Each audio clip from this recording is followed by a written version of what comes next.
வணக்கம் and welcome back to J Story Box. இன்னைக்கு நம்ம கேட்க போற கதை ஈரோடு கார்த்திக் அவர்கள் எழுதிய அவன் பெயர் ஆதித்தன். இது ஒரு வரலாற்று புனைவு நாவல். மிஸ்டர் ஜெஃப்ரி என்றவங்க இந்த கதையை போட சொல்லி கேட்டிருந்தாங்க. நானுமே ஈரோடு கார்த்திக் சாருடைய மிகப்பெரிய ஃபேன். ஸோ அவர் சொன்னவனே சரி ஓகே இந்த கதையை போட்டுடலாம் அப்படின்னு நினச்சிட்டு நான் இந்த கதையை வாசிக்க ஆரம்பிச்சிருக்கேன். இந்த கதை மொத்தமே 11 அத்தியாயம் தான். ஸோ சீக்கிரமாக முடிஞ்சிடும்னு நினைக்கிறேன். வழக்கமாக சொல்கிறதா என்னுடைய சேனலை நீங்கள் இதுவரை சப்ஸ்கிரைப் பண்ணலைன்னா சப்ஸ்கிரைப் பண்ணிடுங்க. அப்படியே மறக்காமல் பக்கத்தில் அந்த பெல் ஐக்கானையும் ப்ரெஸ் பண்ணுங்க. அப்போ தான் நான் சொல்கிற கதைகள் எல்லாம் உங்கள் காதுகளுக்கு சேரும். சரி வாங்க நாம கதைகளை போகலாம். அத்தியாயம் 1. இரவு சூரியன் வானத்தின் உச்சியை நோக்கி பயணப்பட தொடங்கியிருந்தான். பகல் முழுவதும் இறை தேடி பறந்து களைப்படைந்த பறவையினங்கள் தங்கள் கூடுகளில் உறங்கத் தொடங்கியிருந்தன. ஊரும் நாடும் உறங்கிக் கொண்டிருந்த அர்த்த ஜாம வேளையில் சில வண்டுகளின் ரீங்காரம் பின்னணி இசையாக ஒலித்துக் கொண்டிருந்த இரவு பொழுதில் மதுராபுரியின் அரண்மனையில் 2 பேர் உறங்காமல் விழித்துக் கொண்டிருந்தனர். ஒருவன் மதுராபுரியின் ராஜகுருவும் தலைமை அமைச்சருமான பிரம்மராயர், இன்னொருவன் அவரது அந்தரங்க உதவியால். அறையில் தீபத்தின் ஒளி மங்களாக விழுந்து பரவி கொண்டிருந்தது. அந்த வெளிச்சத்தில் ராயரின் முகத்தில் குழப்பத்தின் ரேகைகள் படர்ந்திருப்பது அரைகுறையாக தெரிந்தது. ராயர் தன் தொண்டையை செருமிக் கொண்டு ஆரம்பித்தார். என்ன செய்வதென்று எனக்கு புரியவில்லை என்றார் ராயர். இளவரசர் மன்னனாக பதவியேற்று 1 வாரம் கடந்து விட்டது. மன்னரை வேட்டைக்கு அழைத்து சென்று பிணமாக அழைத்து வந்திருக்கிறார் தளபதி நஞ்சுண்டன். கானகத்தில் வழி தவறிய மன்னரை புலி தாக்கி கொன்றதாக தளபதி கூறுவதை நாடும் நம்பவில்லை, நாமும் நம்பவில்லை. அது அப்பட்டமான ஒரு கொலை என்றே மக்கள் கருதுகிறார்கள். அதனால தான் அவசரமாக இளவரசரை மன்னனாக்கினீர்கள். முதல் வழக்காக மறைந்த மன்னரின் மரணத்தை எடுத்திருக்க வேண்டும். நஞ்சுண்டனை தண்டித்திருக்க வேண்டும். மதியுக மந்திரியான நீங்கள் அமைதியாக இருக்கிறீர்கள். உங்கள் அமைதியின் பொருள் எனக்கு புரியவில்லை என்றான் ராயரின் உதவியால் புகழேந்தி. பிரம்மராயரின் முகத்தில் ஒரு புன்னகை மலர்ந்தது. புலி பதுங்குவது பாய்வதற்காகத்தான். மன்னரை வஞ்சகமாக கொன்றுவிட்டு இளவரசரை கைப்பாவையாக்கி மறைமுகமாக தன்னுடைய ஆட்சியை செலுத்த நினைக்கிறான் நஞ்சுண்டன். அதனால தான் இளவரசரை மன்னனாக்கி யாக வேள்வி என்ற பெயரில் நஞ்சுண்டன் அவரை நெருங்காமல் பாதுகாத்து வைத்திருக்கேன். அரசருக்கு உலகம் புரியாத பாலிய வயது, வெல்த்ததெல்லாம் பால் என்று நினைக்கும் வயது. அவரை தீய பழக்கங்களுக்கு அடிமையாக்குவது எளிது. மது மாது என்று ஏராளமான விஷயங்கள் அவர் மதியை கெடுக்க இருக்கின்றன. அரசரோடு இயற்கை காட்சிகளை ஓவியமாக தீட்ட நம் அரண்மனை ஓவியரும் உடன் சென்றிருக்கிறார். மன்னரின் மரணத்தின் பொழுது அருகே இருந்தவர் அவர்தான். அது மனித தாக்குதலா இல்லை நிஜமான புலியின் தாக்குதலா என்பதை அவர் வரைந்த ஓவியம் உறுதி செய்யும். அவர் பிறவி ஊமையாயிற்றே, ஆனால் அவரின் ஓவியம் உண்மையை பேசுமே. அவர் என் கண்களை நேருக்கு நேராக பார்க்க மறுக்கிறார். அவருக்கு ஏதோ ஒரு உண்மை தெரிந்திருக்கிறது. அதை சொல்ல விடாமல் அவரது பிறவி குறையையும் தாண்டி வேறு ஏதோ ஒன்று தடுக்கிறது. நஞ்சுண்டன் அவரை விலக்கி வாங்கியிருந்தால் அல்லது அச்சுறுத்தி இருந்தால் அவர் பொய்யான விஷயத்தை தானே வரைந்திருப்பார். அதற்கும் வாய்ப்பு இருக்கிறதுதான். ஆனால் அதை கண்டுபிடிக்க வல்லவன் ஒருவன் இருக்கிறான். அவனால் மன்னரின் மர்ம மரணத்தை கண்டறிய இயலும். யார் அந்த மதியுகி? உங்களை விடவும் வல்லவனா? ஆம், என்னை விடவும் வல்லவன் தான். நீரில் மீன் சென்ற தடத்தையும் துல்லியமாக அறியும் ஆற்றல் பெற்றவன். நான் அவரது ஓவியங்களை பார்வையிட்டு விட்டேன். என் அறிவுக்கு எட்டியவரை அந்த சித்திரங்கள் மன்னரின் இறுதி நேரத்தை பிரதிபலிப்பதாகவே தோன்றுகின்றன. அவற்றில் புதைந்திருக்கும் மர்மத்தை என்னால் கண்டுபிடிக்க இயலவில்லை. ஆனால் ஆதித்தனால் அது முடியும். அவன் பல்துறை வல்லுனன். யார் அவன்? அவன் ஒரு கல்வன். என்ன கல்வனா? பிறப்பால் கல்வன், உள்ளத்தால் உயர்ந்த மனம் கொண்டவன். அவனை தவிர வேறு யாராலும் இந்த முடிச்சை அவிழ்க்க முடியாது. ஒரு கல்வனை நீங்கள் புகழ்ந்து பேசுவது எனக்கு வியப்பை தருகிறது. நான் அவனது திறமையை நேரிலேயே கண்டிருக்கிறேன். நாளை அரசவையில் ஓவியர் வரைந்த மன்னரின் இறுதி காட்சிகள் அடங்கிய ஓவியம் மக்களின் பார்வைக்கு வைக்கப்படும். அந்த ஓவியங்களை பார்வையிடும் மக்கள் தங்களுக்கு ஏற்படும் சந்தேகங்களை தீர்த்து கொள்ளட்டும். அதை பார்வையிடும் மக்களே நஞ்சுண்டனின் மீதான தீர்ப்பை எழுதட்டும். நஞ்சுண்டன் மீது எந்த சந்தேகமும் மக்களுக்கு வரவில்லை என்றால் அவனை தளபதியாக தொடரட்டும். அவனை அப்புறப்படுத்தும் வழியை பிறகு யோசிப்போம்.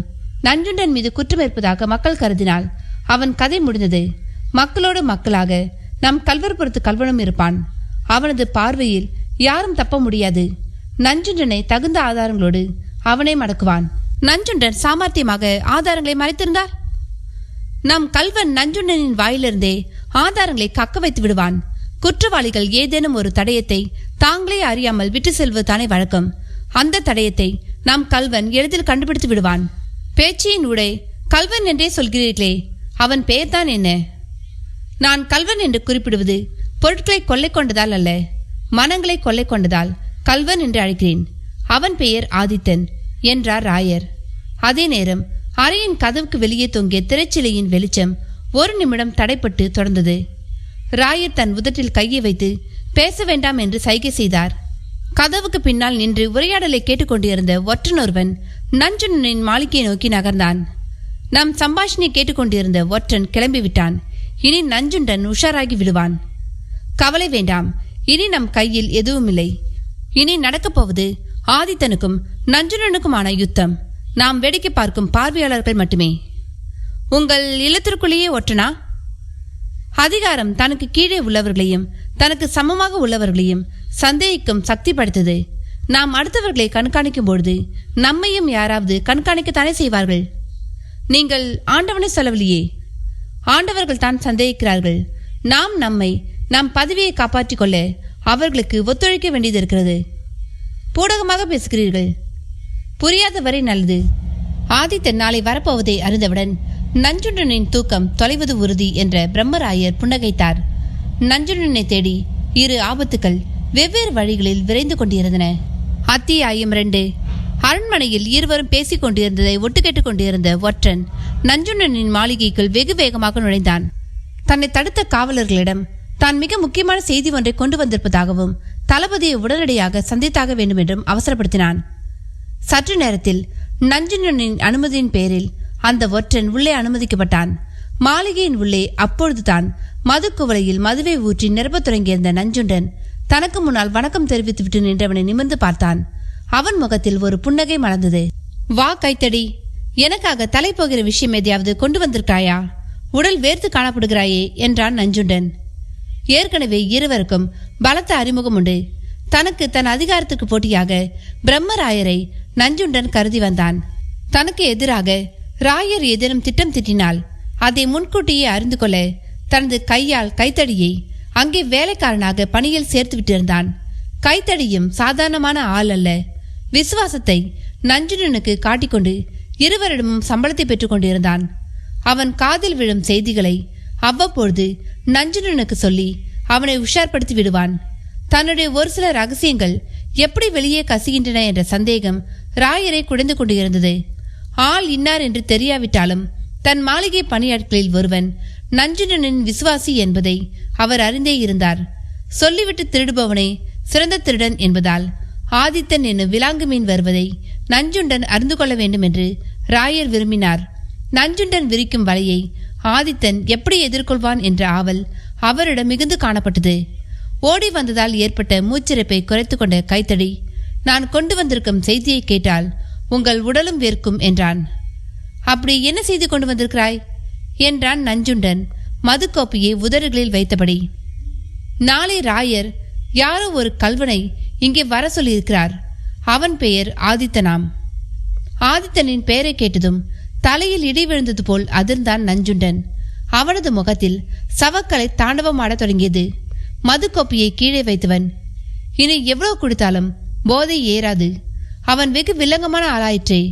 அவன் இங்கே வருகை தருவது அவ்வளவு நல்லதில்லையே.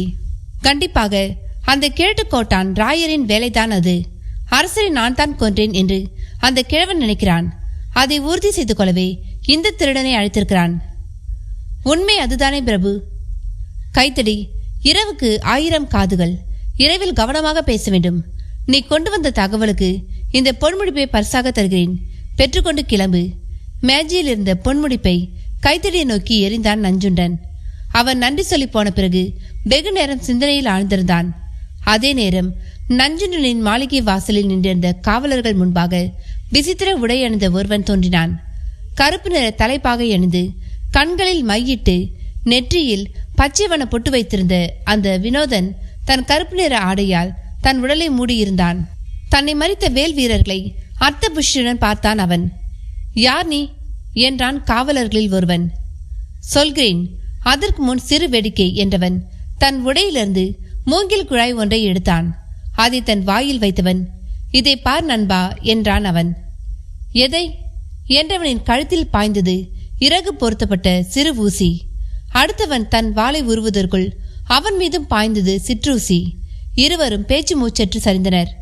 அட்டகாசமான சிரிப்போடு லேசான ஆட்டத்தோடும் மாளிகைக்குள் பிரவேசித்தான் அவன். அங்கிருந்த அலங்கார பொருட்களை தொட்டு தடவி பார்த்தவன் பிரமாதம் என்றான். ஒவ்வொரு அறையாக எட்டி பார்த்தவன் நஞ்சுண்டன் இருந்த அறைக்கு வந்தான். கண்களை மூடியபடி நாற்காலியில் சாய்ந்திருந்த நஞ்சுண்டன் அவனது வருகையை கவனிக்கவில்லை.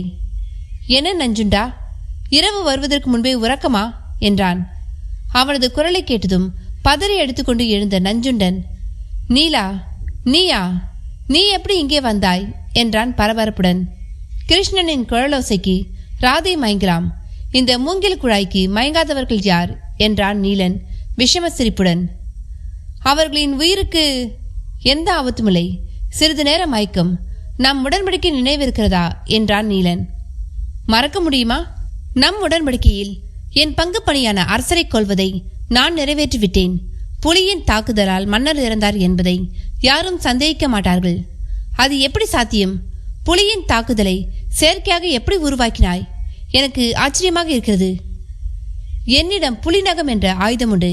அதை வைத்து தாக்கினால் புலி தாக்கியது போன்றே இருக்கும், யாரும் சந்தேகிக்க முடியாது. அரசரின் கூடவே இருந்த அந்த வாய்ப்பேச முடியாத ஓவியன் தான் பிரச்சனை. அவனையும் கொண்டிருக்க வேண்டும்.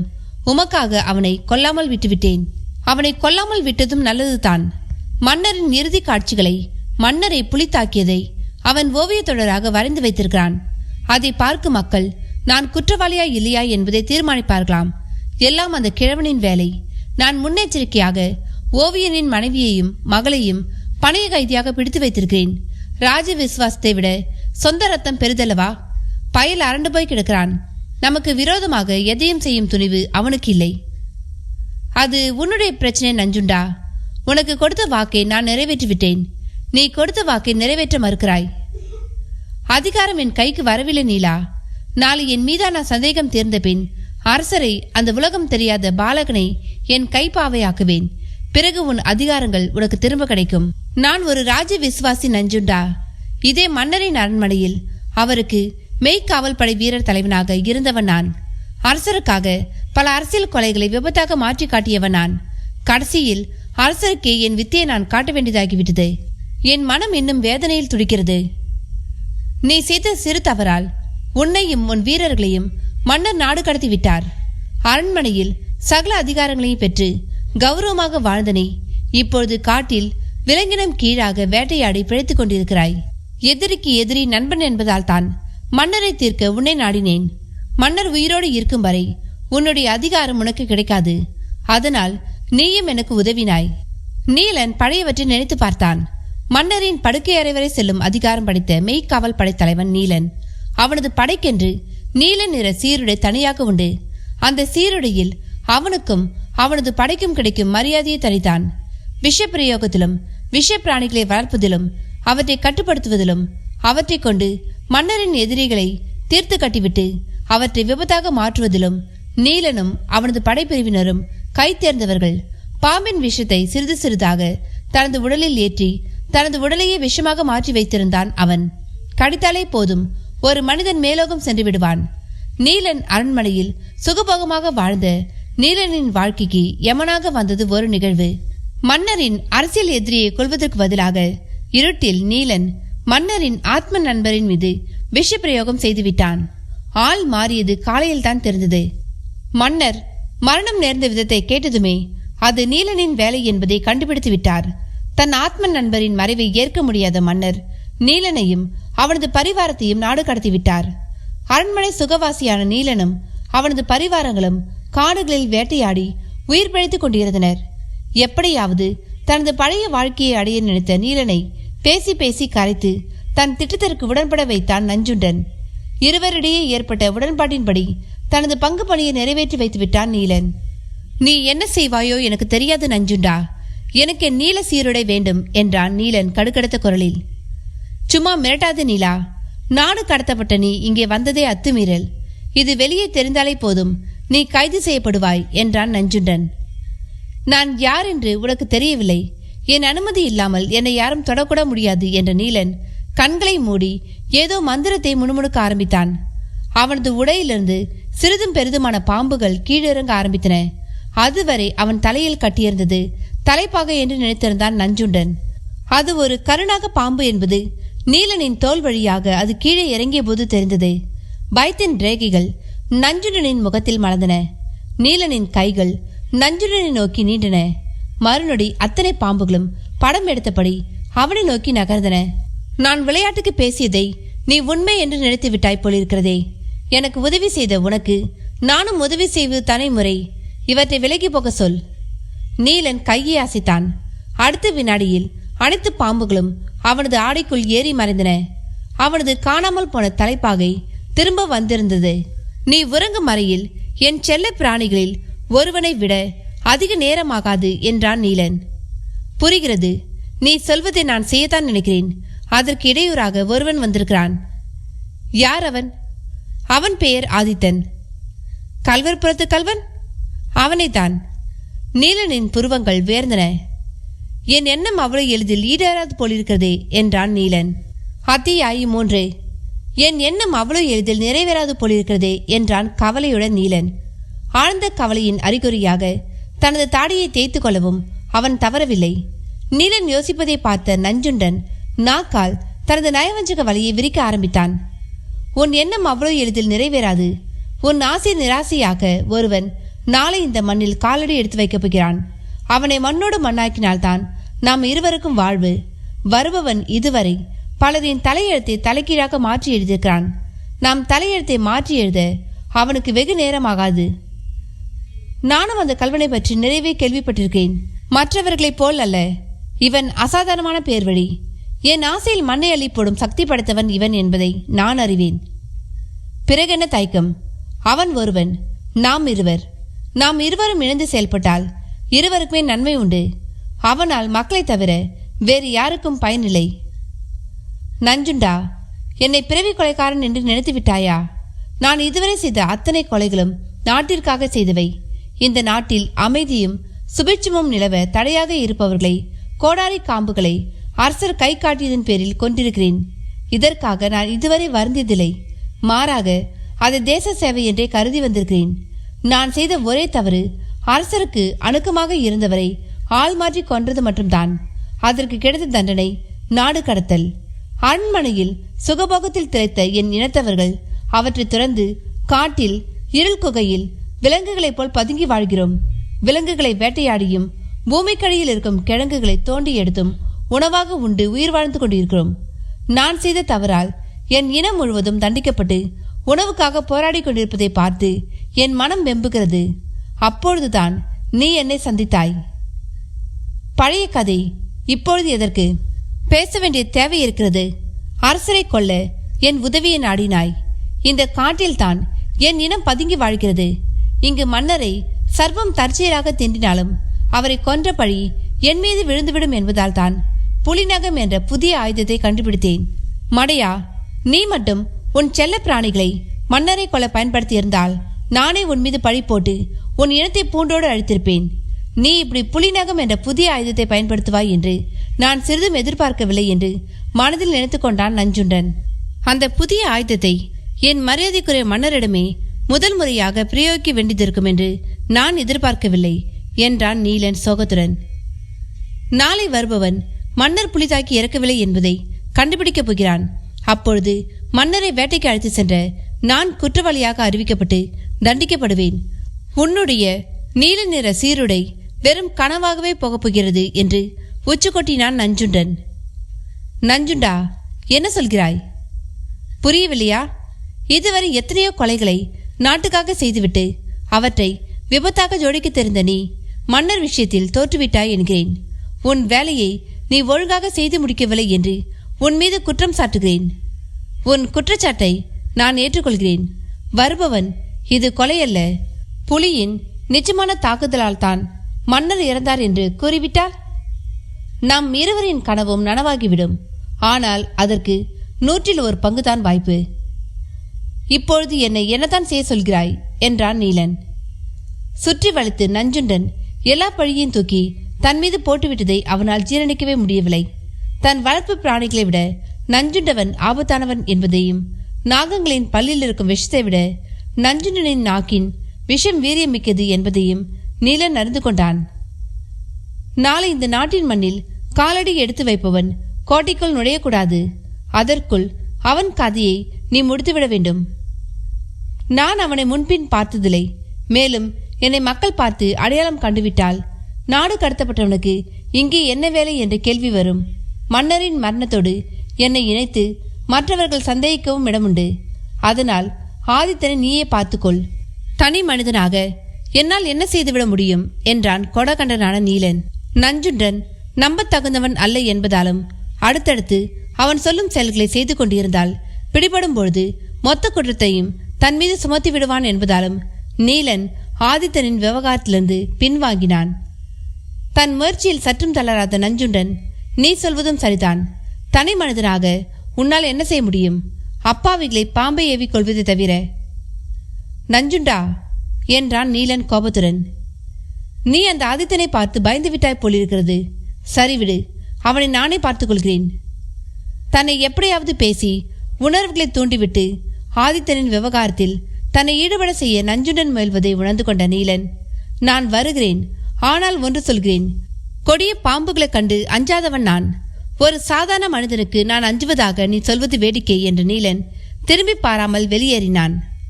ஆதித்தன் என்ற பாம்பை பிடிப்பதற்கான மகுடி உன்னிடம் இல்லை என்று சொல் என்று முனைய நஞ்சுண்டன் புயல் வேகத்தில் காரியத்தில் இறங்கினான். தன் உப தளபதியை வரவழைத்த நஞ்சுண்டன் கோட்டையிலிருந்து 20 காத தொலைவில் இருக்கும் அத்தனை சத்திரங்களையும் தங்கும் விடுதிகளையும் சோதனையிட உத்தரவிட்டான். வெண்ணிற புறவியில் யார் வந்து தங்கினாலும் அவர்களை கைது செய்யவும் புதிய நபர்களை சோதனையிடவும் உத்தரவு கொடுத்தான். அவனது உத்தரவு மின்னல் வேகத்தில் செயல்படுத்தப்பட்டது. மதுக்கோப்பையை உற்று பார்த்த நஞ்சுண்டன் என் இன்ப கனவுகளை கலைத்துவிட்டான் என்று முணுமுணுத்தான். அன்று இரவு முழுவதும் உறக்கமின்றி படுக்கையில் புரண்டு கொண்டிருந்த நஞ்சுண்டனுக்கு அதிகாலையில் தேனாக ஒரு செய்தி செவியில் பாய்ந்தது. கோட்டைக்கு அருகே இருந்த தங்கும் விடுதி வாசலில் கட்டப்பட்ட நிலையில் ஒரு வெண்ணிற புறவி இருப்பதாக கிடைத்த செய்திதான் நஞ்சுண்டனின் மகிழ்ச்சிக்கு காரணமானது. ஆதித்தன் நகருக்குள் நுழைந்து விட்டான். முதலில் அவனது குதிரை பிடிபட்டு விட்டது. அந்த குதிரையை பிரிந்து அவனால் இருக்க முடியாது. கண்டிப்பாக தன் குதிரையை தேடி அவன் வருவான். அடுத்தது பிடிபடப் போவது அவன்தான். நஞ்சுண்டனின் மனம் மகிழ்ச்சியில் கூத்தாடியது. அதே நேரம் கோட்டைக்கு அருகே இருந்த வீட்டின் திண்ணையில் படுத்திருந்தவன் எழுந்து கொண்டான். வீட்டு உரிமையாளரிடம் இரவு தங்குவதற்கு இடம் கொடுத்ததற்காக நன்றி கூறியவன் தன் வலது காலை இழுத்துக்கொண்டு நொண்டி நொண்டி நடந்தான். அதை பார்த்த வீட்டு உரிமையாளன், நள்ளிரவில் இவன் உறங்க இடம் கேட்டு வரும்பொழுது நன்றாகத்தானே நடந்து வந்தான். ஒருவேளை கனவு எதையாவது கண்டிருப்போமா என்று திகைத்தபடி வீட்டினுள் திரும்பி நடந்தான். அவன் காலை இழுத்துக்கொண்டு சாலையில் நடந்தபொழுது அவனுக்கு பின்புறமாக வந்த எருமை பூட்டிய வாகனத்தை ஓட்டியபடி வந்தவன், ஏய், அண்ணனடை போடாமல் வண்டிக்கு வழிவிடு என்றான். அவன் மீண்டும் முன்பை விட மெதுவாக நடக்க ஆரம்பித்தான்.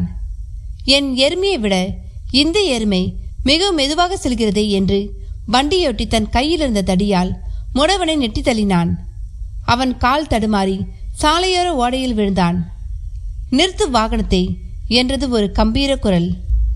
அத்தியாயம் 4. வாகனத்தை நிறுத்தி என்ற கம்பீர குரல் கட்டளையிட்டதும் வண்டியின் சாரதி உடனடியாக கடிவாளத்தை இழுத்து பிடித்து வாகனத்தை நிறுத்தினான். வண்டியிலிருந்து ஒரு ஆஜான பாகுவான உருவம் குதித்து இறங்கியது.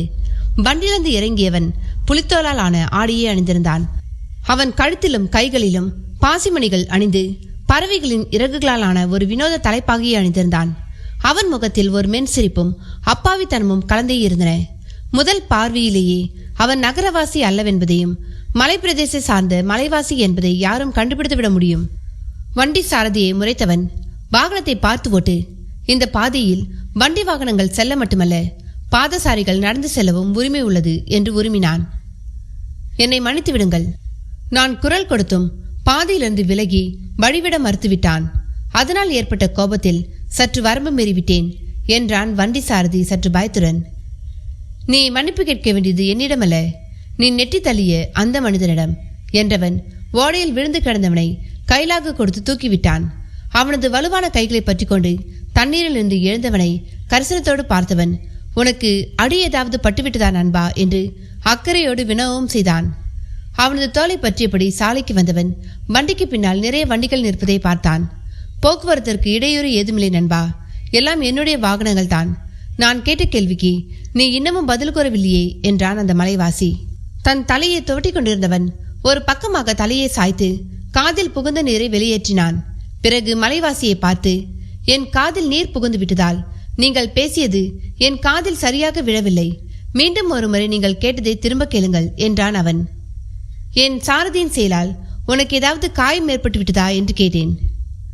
அடி எதுவும் எனக்கு படவில்லை. என் வேலைகளில் ஒன்றை குறைத்ததற்காக நான் தான் அவருக்கு நன்றி சொல்ல வேண்டும். மலைவாசியின் முகத்தில் குழப்பம் கூத்தாடியது. என்ன சொல்கிறாய் நீ? உன் வேலைகளில் ஒன்றை அவன் குறைத்து விட்டானா? நீ சொல்வது எனக்கு கொஞ்சமும் புரியவில்லை. புரியும்படியாகவே சொல்கிறேன். இப்பொழுதுதான் வேப்பங்குச்சியில் பல் துலக்கிக் கொண்டு குளிக்க நல்ல இடம் தேடிக்கொண்டிருந்தேன்.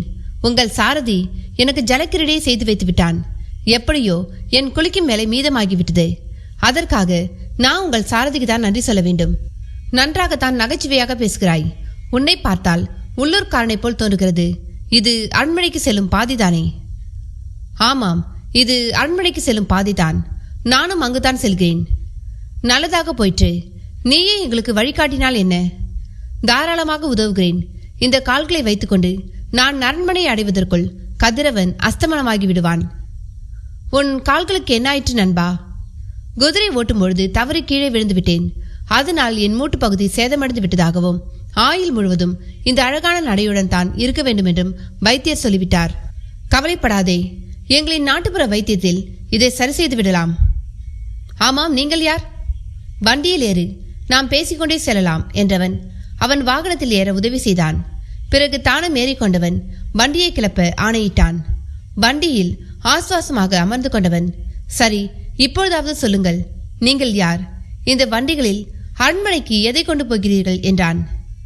என் பெயர் சாத்தன், மலைவாழ் பழியர் இன தலைவரின் மகன். என் தந்தை முதுமை காரணமாக பயணம் மேற்கொள்ள முடியாத நிலையில் இருக்கிறார். அதனால தான் நான் இங்கே வந்திருக்கேன். இந்த வண்டிகளில் வருபவை புதிய அரசருக்கு எங்கள் மரியாதையும் விசுவாசத்தையும் காட்ட பரிசு பொருட்கள் தருவது வழக்கமான விஷயம்தானே. நானும் எங்கள் காட்டில் கிடைக்கும் அகில், சந்தனம், புனுகு, தேன், யானை தந்தம், மான் கொம்பு, புலித்தோல் போன்றவற்றையும் நறுமண பொருட்களையும் பரிசாக கொண்டு வந்திருக்கிறேன். நான் சிறு வயதில் பழைய மன்னரின் பட்டமேற்பு விழாவிற்கு என் தந்தையுடன் வந்திருக்கிறேன். அப்பொழுது நான் பார்த்த நகரம் இப்பொழுது இல்லை. அதன் தோற்றம் வெகுவாக மாறிவிட்டது. அதனால தான் பாதை தெரியாமல் தடுமாறிவிட்டேன். இனி அந்த கவலை எனக்கில்லை. எனக்கு வழிகாட்டத்தான் நீ இருக்கிறாயே. கவலைப்படாதீர்கள், அரண்மனைக்கு நான் அழைத்து செல்கிறேன். நல்லது நண்பா, உன்னை பற்றி நான் தெரிந்து கொள்ளலாமா என்றான் சாத்தன். என் பெயர் பகலவன், ஒரு முன்னாள் படை வீரன். உடல் ஊனமுற்றதால் படை விலக்கம் செய்யப்பட்டு பாட்டியோடு வசிப்பவன். இவ்வளவுதான் என்னை பற்றி சொல்ல முடியும். வெகு சுருக்கமாகவே உன்னை அறிமுகப்படுத்திக் கொண்டு விட்டாய். நாட்டில் வேறு ஏதாவது விசேஷம் நடந்திருக்கிறதா? பகலவன் எல்லாவற்றையும் விலக்கி சொல்ல தொடங்கினான். அரண்மனை ஓவியர் வரைந்த ஓவியத்தை வைத்து தளபதி நஞ்சுண்டன் மீதான குற்றச்சாட்டு நிரூபிக்கப்பட்டால் தண்டனையும், குற்றச்சாட்டு நிரூபிக்கப்படாவிட்டால் அவரே தளபதியாக தொடர்வார் என்பதையும் பகலவன் எடுத்து கூறினான். நீங்கள் கூட அந்த ஓவியங்களை பார்ப்பதற்காக வந்திருப்பதாகவே நான் கருதினேன். நாங்கள் அதற்காக வரவில்லை. இவ்வளவு பெரிய பிரச்சனை இங்கே நடந்து கொண்டிருக்கும் பொழுது நான் பரிசு பொருளோடு மன்னரை காண்பது உசிதமல்ல. அவர் நல்ல மனநிலையில் இருக்கும் பொழுதுதான் அவரை சந்திக்க வேண்டும். ஏன், காட்டில் ஏதாவது பிரச்சனையா? ஆமாம், யானைகள் எல்லை மீறி உணவு தேடி எங்கள் குடியிருப்புக்குள் நுழைந்து விடுகின்றன. அவற்றின் தொல்லை தாங்க முடியவில்லை. இதற்கேன் மன்னரை தொல்லை செய்கிறீர்கள்? குடியிருப்பை சுற்றி தேனீக்களை வளருங்கள். தேனீக்களுக்கு பயந்து யானைகள் உங்கள் குடியிருப்பு பக்கமே வராது. இதென்ன புதுவிதமான ஆலோசனை? தேனீக்கள் வளர்த்தால் யானைகள் வராது என்று உனக்கு யார் சொன்னது? என் நண்பன் ஒருவன் இருக்கிறான். எல்லாவித பிரச்சனைகளுக்கும் நுட்பமான தீர்வை கண்டுபிடித்து சொல்வான். அவனுக்கு தெரியாத விஷயங்களே கிடையாது. அவனுடன் நீண்ட நாட்கள் பழகியதால் அவனது திறமையில் கொஞ்சம் எனக்கும் வந்துவிட்டது. உன்னால் எல்லா பிரச்சனைகளுக்கும் தீர்வை கண்டுவிட முடியுமா? ஓரளவிற்கு. பிரச்சனை என்பது மனதை பொறுத்த விஷயம் அல்லவா? உண்மைதான், மனமே மந்திரம். சமீப காலமாக என் மனதில் ஒரு உறுத்தல் இருக்கிறது. கானகவாசியான என் தந்தையாலும் அந்த உறுத்தலை தீர்க்க முடியவில்லை. அப்படி என்ன உறுத்தலான விஷயம்? என்னுடைய கானக வாழ்வில் புலித்தலையை கேட்டவர்களை பார்த்திருக்கிறேன், புலிப்பல்லை கேட்பவர்களை சந்தித்திருக்கிறேன். ஆனால் ஒரே ஒருவன் ரொம்ப வினோதமாக புலிநகம் வேண்டும் என்று கேட்டான். அவன் எதற்காக புலிநகத்தை கேட்டிருப்பான் என்ற கேள்வி என்னை குடைகிறது. நீ சொல், அந்த மனிதன் எதற்காக புலிநகத்தை கேட்டிருப்பான்? என்றான் சாத்தன் குழப்பத்துடன். புலித்தலையை பாடம் செய்து வீட்டு சுவற்றில் அலங்காரமாக பதிப்பார்கள். புலிப்பல்லை ஆபரணத்தில் பதிப்பதை பார்த்திருக்கிறேன். புலி நகத்தை வாங்கி அவன் என்ன செய்திருக்க முடியும்? ஒருவேளை வைத்தியத்திற்காக வாங்கி சென்றிருப்பானோ? எனக்கு தெரியவில்லை, உனக்கும் தெரியவில்லை. என் உறுத்தலை உனக்கு கடத்திவிட்டேன் போலிருக்கிறதே. அப்படியல்ல நண்பா, என்னை சிந்திக்க தோன்றும் கேள்வியை கேட்டிருக்கிறாய். விரைவில் உன் கேள்விக்கு பதில் கிடைக்கும் என்று நம்புகிறேன். என்னிடம் புலிநகத்தை வாங்கியவனை என்னால் மறக்கவே முடியாது. அப்படி ஒரு கொடூரமான முகம் அவனுடையது என்றான் சாத்தன். இருவரும் வெவ்வேறு விஷயங்களை பேசிக் கொண்டிருந்தனர். அதோ அரண்மனை வந்துவிட்டது என்றான் பகலவன். அரண்மனை வாசலில் ஆதித்தனின் வெண்ணிற குதிரையான மோகினியை கட்டி வைத்திருந்த நஞ்சுண்டன், அவனது குதிரை நம்மிடம் சிக்கிவிட்டது. ஆதித்தன் சிக்கவில்லை. அவன் கண்டிப்பாக இங்கு வந்துதான் தீர வேண்டும். அவனை பார்க்கும் இந்த குதிரை தன் எஜமான விசுவாசத்தை கனைத்தோ அல்லது வாளை ஆட்டியோ உடலை சிரித்தோ வெளிக்காட்டும். அப்படி யாரை பார்த்தால் இந்த குதிரையின் செயலில் மாற்றம் ஏற்படுகிறதோ அவன் கதையை முடித்து விடுங்கள், மற்றதை நான் பார்த்துக் கொள்கிறேன் என்றான். பள்ளியர்களின் வாகனம் அரண்மனை வாசலில் நெருங்கிக் கொண்டிருந்தது. அத்தியாயம் 5. அதோ அரண்மனை வந்துவிட்டது. ஓவியரின் ஓவியத்தை காண மக்கள் பெரும் திரளாக வர தொடங்கிவிட்டனர் என்றான் பகலவன். ஆமாம், அரசியல் விவகாரங்களில் மக்களுக்கு அளவு கடந்த ஆர்வம் ஏற்பட்டுவிட்டது போலிருக்கிறது என்றான் சாத்தன். நான் உங்களிடமிருந்து விடைபெறும் நேரம் நெருங்கிவிட்டது. உங்களுக்கு பதகனாக, அதாவது வழிகாட்டியாக இருந்ததுடன் உங்கள் உதவியால் நான் வரவேண்டிய இடத்திற்கு சீக்கிரமாகவே வந்து சேர்ந்து விட்டேன். என் பயணத்தை இலகுவாக்கிய உங்களுக்கு என் நன்றி என்றான் பகலவன். நாம் சிறிது நேரமே பழகியிருந்தாலும் உனது குணமும் பண்பும் எனக்கு மிகவும் பிடித்துவிட்டன. உன்னை பிரிவது எனக்கும் வருத்தமாகத்தான் இருக்கிறது. காலையில் என்னால் ஜலக்கிரடியை முடித்த நீ காலை உணவையும் எங்களுடன் உண்டுவிட்டு செல்லலாமே. எனக்கும் பசி வயிற்றை கிழுகிறது தான். ஆனால் நீ என்ன காரணம் கூறினாலும் நான் ஏற்க மாட்டேன். காலை உணவு இன்று எங்களுடன் தான் உண்கிறாய். இல்லை என்றால் என் மனம் சங்கடப்படும் என்றான் சாத்தன். உங்களின் மனம் புண்படக்கூடாது என்பதற்காக உங்கள் அன்பு வேண்டுகோளை ஏற்கிறேன் என்றான் பகலவன். கவலைப்படாதே, போதுமான உணவு கையிருப்பில் இருக்கிறது. நீ கூச்சப்படாமல் உன் வீட்டில் சாப்பிடுவது போல் சாப்பிடலாம் என்ற சாத்தன் வாகனங்களை மரநிழலில் நிறுத்த உத்தரவிட்டான். சில நிமிடங்களில் அந்த மரநிழலில் விருந்து உபச்சாரம் தடபுடலாக ஆரம்பித்தது. தாங்கள் கொண்டு வந்த உணவை அனைவரும் பகிர்ந்து உண்டனர்.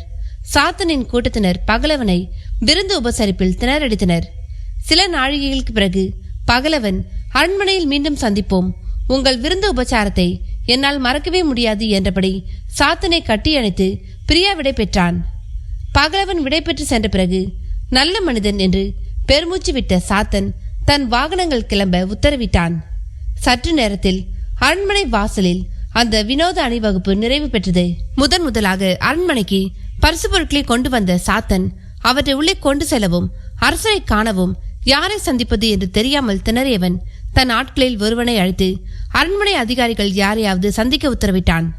அவன் சந்திக்க வேண்டிய ஒரு ஆள் வேறு இடத்தில் இருந்தார். காவல் வீரர்கள் ஆதித்தனை பிடிப்பதில் முனைப்புடன் இருந்ததால் சாத்தனின் ஆளிடம் யாரும் நின்று கூட பேசவில்லை. எப்படியோ ஒருவனை நிறுத்தி தாங்கள் வந்த விஷயத்தை விலக்கி கூறினான். அவனோ அலுப்புடன் ஒரு கல்வனை பிடிப்பதில் தாங்கள் மும்முரமாக இருப்பதால் இவர்களின் விவகாரத்தை இப்பொழுது கவனிக்க இயலாது என்று பதில் கொடுத்ததுடன் நஞ்சுண்டன் ஆதித்தனின் குதிரையை வைத்து அவனை பிடிக்க முனைந்தது வரை அத்தனையும் விளக்கமாக கூறி முடித்துவிட்டு தன் பணியில் மூழ்கினான். தன் உதவியாளன் தனக்கு கூறிய அத்தனை விவரங்களையும் கேட்டுக்கொண்ட சாத்தன் தன் அரண்மனைக்கு தவறான நேரத்தில் வந்துவிட்டோமே என்று வருந்தினான். முதலாக தன் தந்தை தன்னிடம் ஒப்படைத்த வேலையை முழுதாக செய்து முடிக்க முடியாது போலிருக்கிறது என்று மருகியவனுக்கு அந்த அரண்மனையின் முக்கிய பிரமுகர் நினைவுக்கு வந்தார். அந்த பிரமுகர் பிரம்மராயர். தன் ஆட்களை வாகனங்களை பத்திரமாக பார்த்துக்கொள்ள சொல்லி உத்தரவிட்ட சாத்தன் வண்டியில் இருந்த ஒரு குடுவையை மட்டும் தன்னுடன் எடுத்துக்கொண்டு தன் உதவியாளனுடன் கிளம்பினான். அரண்மனை நம்மை அவமதிப்பது போல் தோன்றுகிறது என்றான் உதவியாள். முட்டாள், வந்தவுடன் வரவேற்க இது நம் மாமியார் விடல. இங்கே 1000 பிரச்சனைகள் தினமும் வந்து குவிந்து கொண்டிருக்கின்றன. 1001வது நாம் வந்திருக்கிறோம். நம் முறை வரும் வரை நாம் காத்திருந்தாகத்தான் வேண்டும். அவசரப்பட்டால் காரியம் சிதறிவிடும். அப்பா என்னிடம் ஒப்படைத்த காரியத்தை நான் வெற்றிகரமாக முடித்தாக வேண்டும். பள்ளியர்களின் அடுத்த தலைவன் நான். என் இனத்திற்காக என் கோபதாபங்களை கட்டுப்படுத்திக் கொள்வதுதான் முறை. என்னை மன்னித்து விடு சாத்தன். நான் சாதாரண பிரஜையாக யோசித்து பேசிவிட்டேன். நீயோ மிகப்பெரிய பொறுப்பிலிருந்து பேசுகிறாய். எடுத்தேன் கவிழ்த்தேன் என்று பேசிவிட முடியாதுதான். ஆமாம், இப்பொழுது நாம் யாரை பார்க்க செல்கிறோம்? அந்த குடுவையில் என்ன உள்ளது? நாம் இப்பொழுது ராஜகுருவான பிரம்மராயரை பார்க்க போகிறோம். அவருக்கு நீண்ட காலமாக மூட்டு வலி இருக்கிறது. அதற்காக மயில் எண்ணெயை என் தந்தை இங்கு வருபவர்களிடம் கொடுத்து அனுப்புவார். இந்த முறை அந்த மயில் எண்ணெயை கொடுக்க நானே வந்திருக்கிறேன். அதை சாக்கிட்டு நாம் வந்த வேலையை பற்றி பேசிவிடுவேன். சாமியை பார்க்கும் முன்பு பூசாரியை சரி கட்டிவிட வேண்டும் என்றான் சாத்தன். நல்ல யோசனைதான். இந்த மயில் எண்ணெய்க்காகவாது ராயர் நமக்கு உதவி செய்வார். ஆனால் நமக்கு ராயரின் மாளிகை எங்கிருக்கிறது என்று தெரியாதே. மதுரைக்கு உழி வாயிலே அரண்மனைய வந்தடைய ஒரு நண்பன் உதவியது போல் இங்கேயும் யாராவது வழி சொல்ல உதவ மாட்டார்களா என்ன என்றான் சாத்தன். அதுவும் சரிதான். இருவரும் வழியில் தென்பட்ட சிலரிடம் பிரம்மராயரின் மாளிகைக்கு வழி கேட்டிருந்தபடி நடந்தனர். ஓங்கு தாங்காக வினோத அலங்காரத்துடன் மாளிகை முன் வந்து நின்ற இருவரையும் காவலர்கள் வியப்புடன் பார்த்தனர். யார் நீங்கள்? மலைவாழ் பள்ளியர்கள். பிரம்மராயரை சந்திக்க வந்திருக்கிறோம். என்ன காரணமாக? அவருக்காக, அவரது மூட்டு வலிக்காக மயிலனை கொடுத்து அனுப்பியிருக்கிறார் பள்ளியர் குல தலைவர். இதோ இந்த குடுவியை அவரிடம் கொடுங்கள். சில நாழிகை நேரத்திற்கு பின்பு சாத்தன் மட்டும் உள்ளே அனுமதிக்கப்பட்டான். ராயர் முன்பாக முகமன் கூறி நின்ற சாத்தன், வணக்கம் ராயரே என்றான். யாரப்பா நீ? பள்ளியர் குல தலைவனை உனக்கு எப்படி தெரியும் என்றார் ராயர் அவனது வணக்கத்தை கண்டு கொள்ளாமல். நான் பள்ளியர் குல தலைவரின் மகன். என் பெயர் சாத்தன். ஓ, நீ பள்ளியர் குல தலைவனின் மகனா? உன் தந்தை எப்படி இருக்கிறார் என்று நலன் விசாரிக்க தொடங்கினார் ராயர். அவரை படுக்கையில் சாய்த்து விட்டது.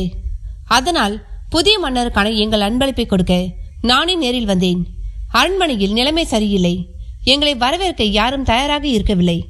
எங்கள் கேள்விக்கு எந்த பதிலும் அங்கு கிடைக்கவில்லை. ஆமாம், அரண்மனை நிலைமை சரியில்லை தான்.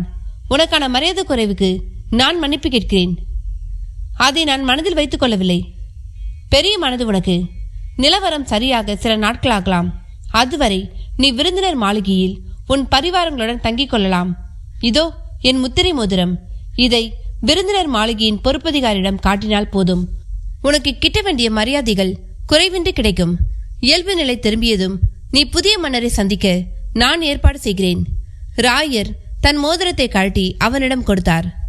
அது சில நாழிகைக்கு பிறகு விருந்தினர் மாளிகையின் பொறுப்பதிகாரி சாத்தன் மீதான பரிந்துரையை உறுதி செய்த பின் அவரிடமே திரும்பி வந்து சேர்ந்துவிடும் என்பதை ராயர் அறிவார்.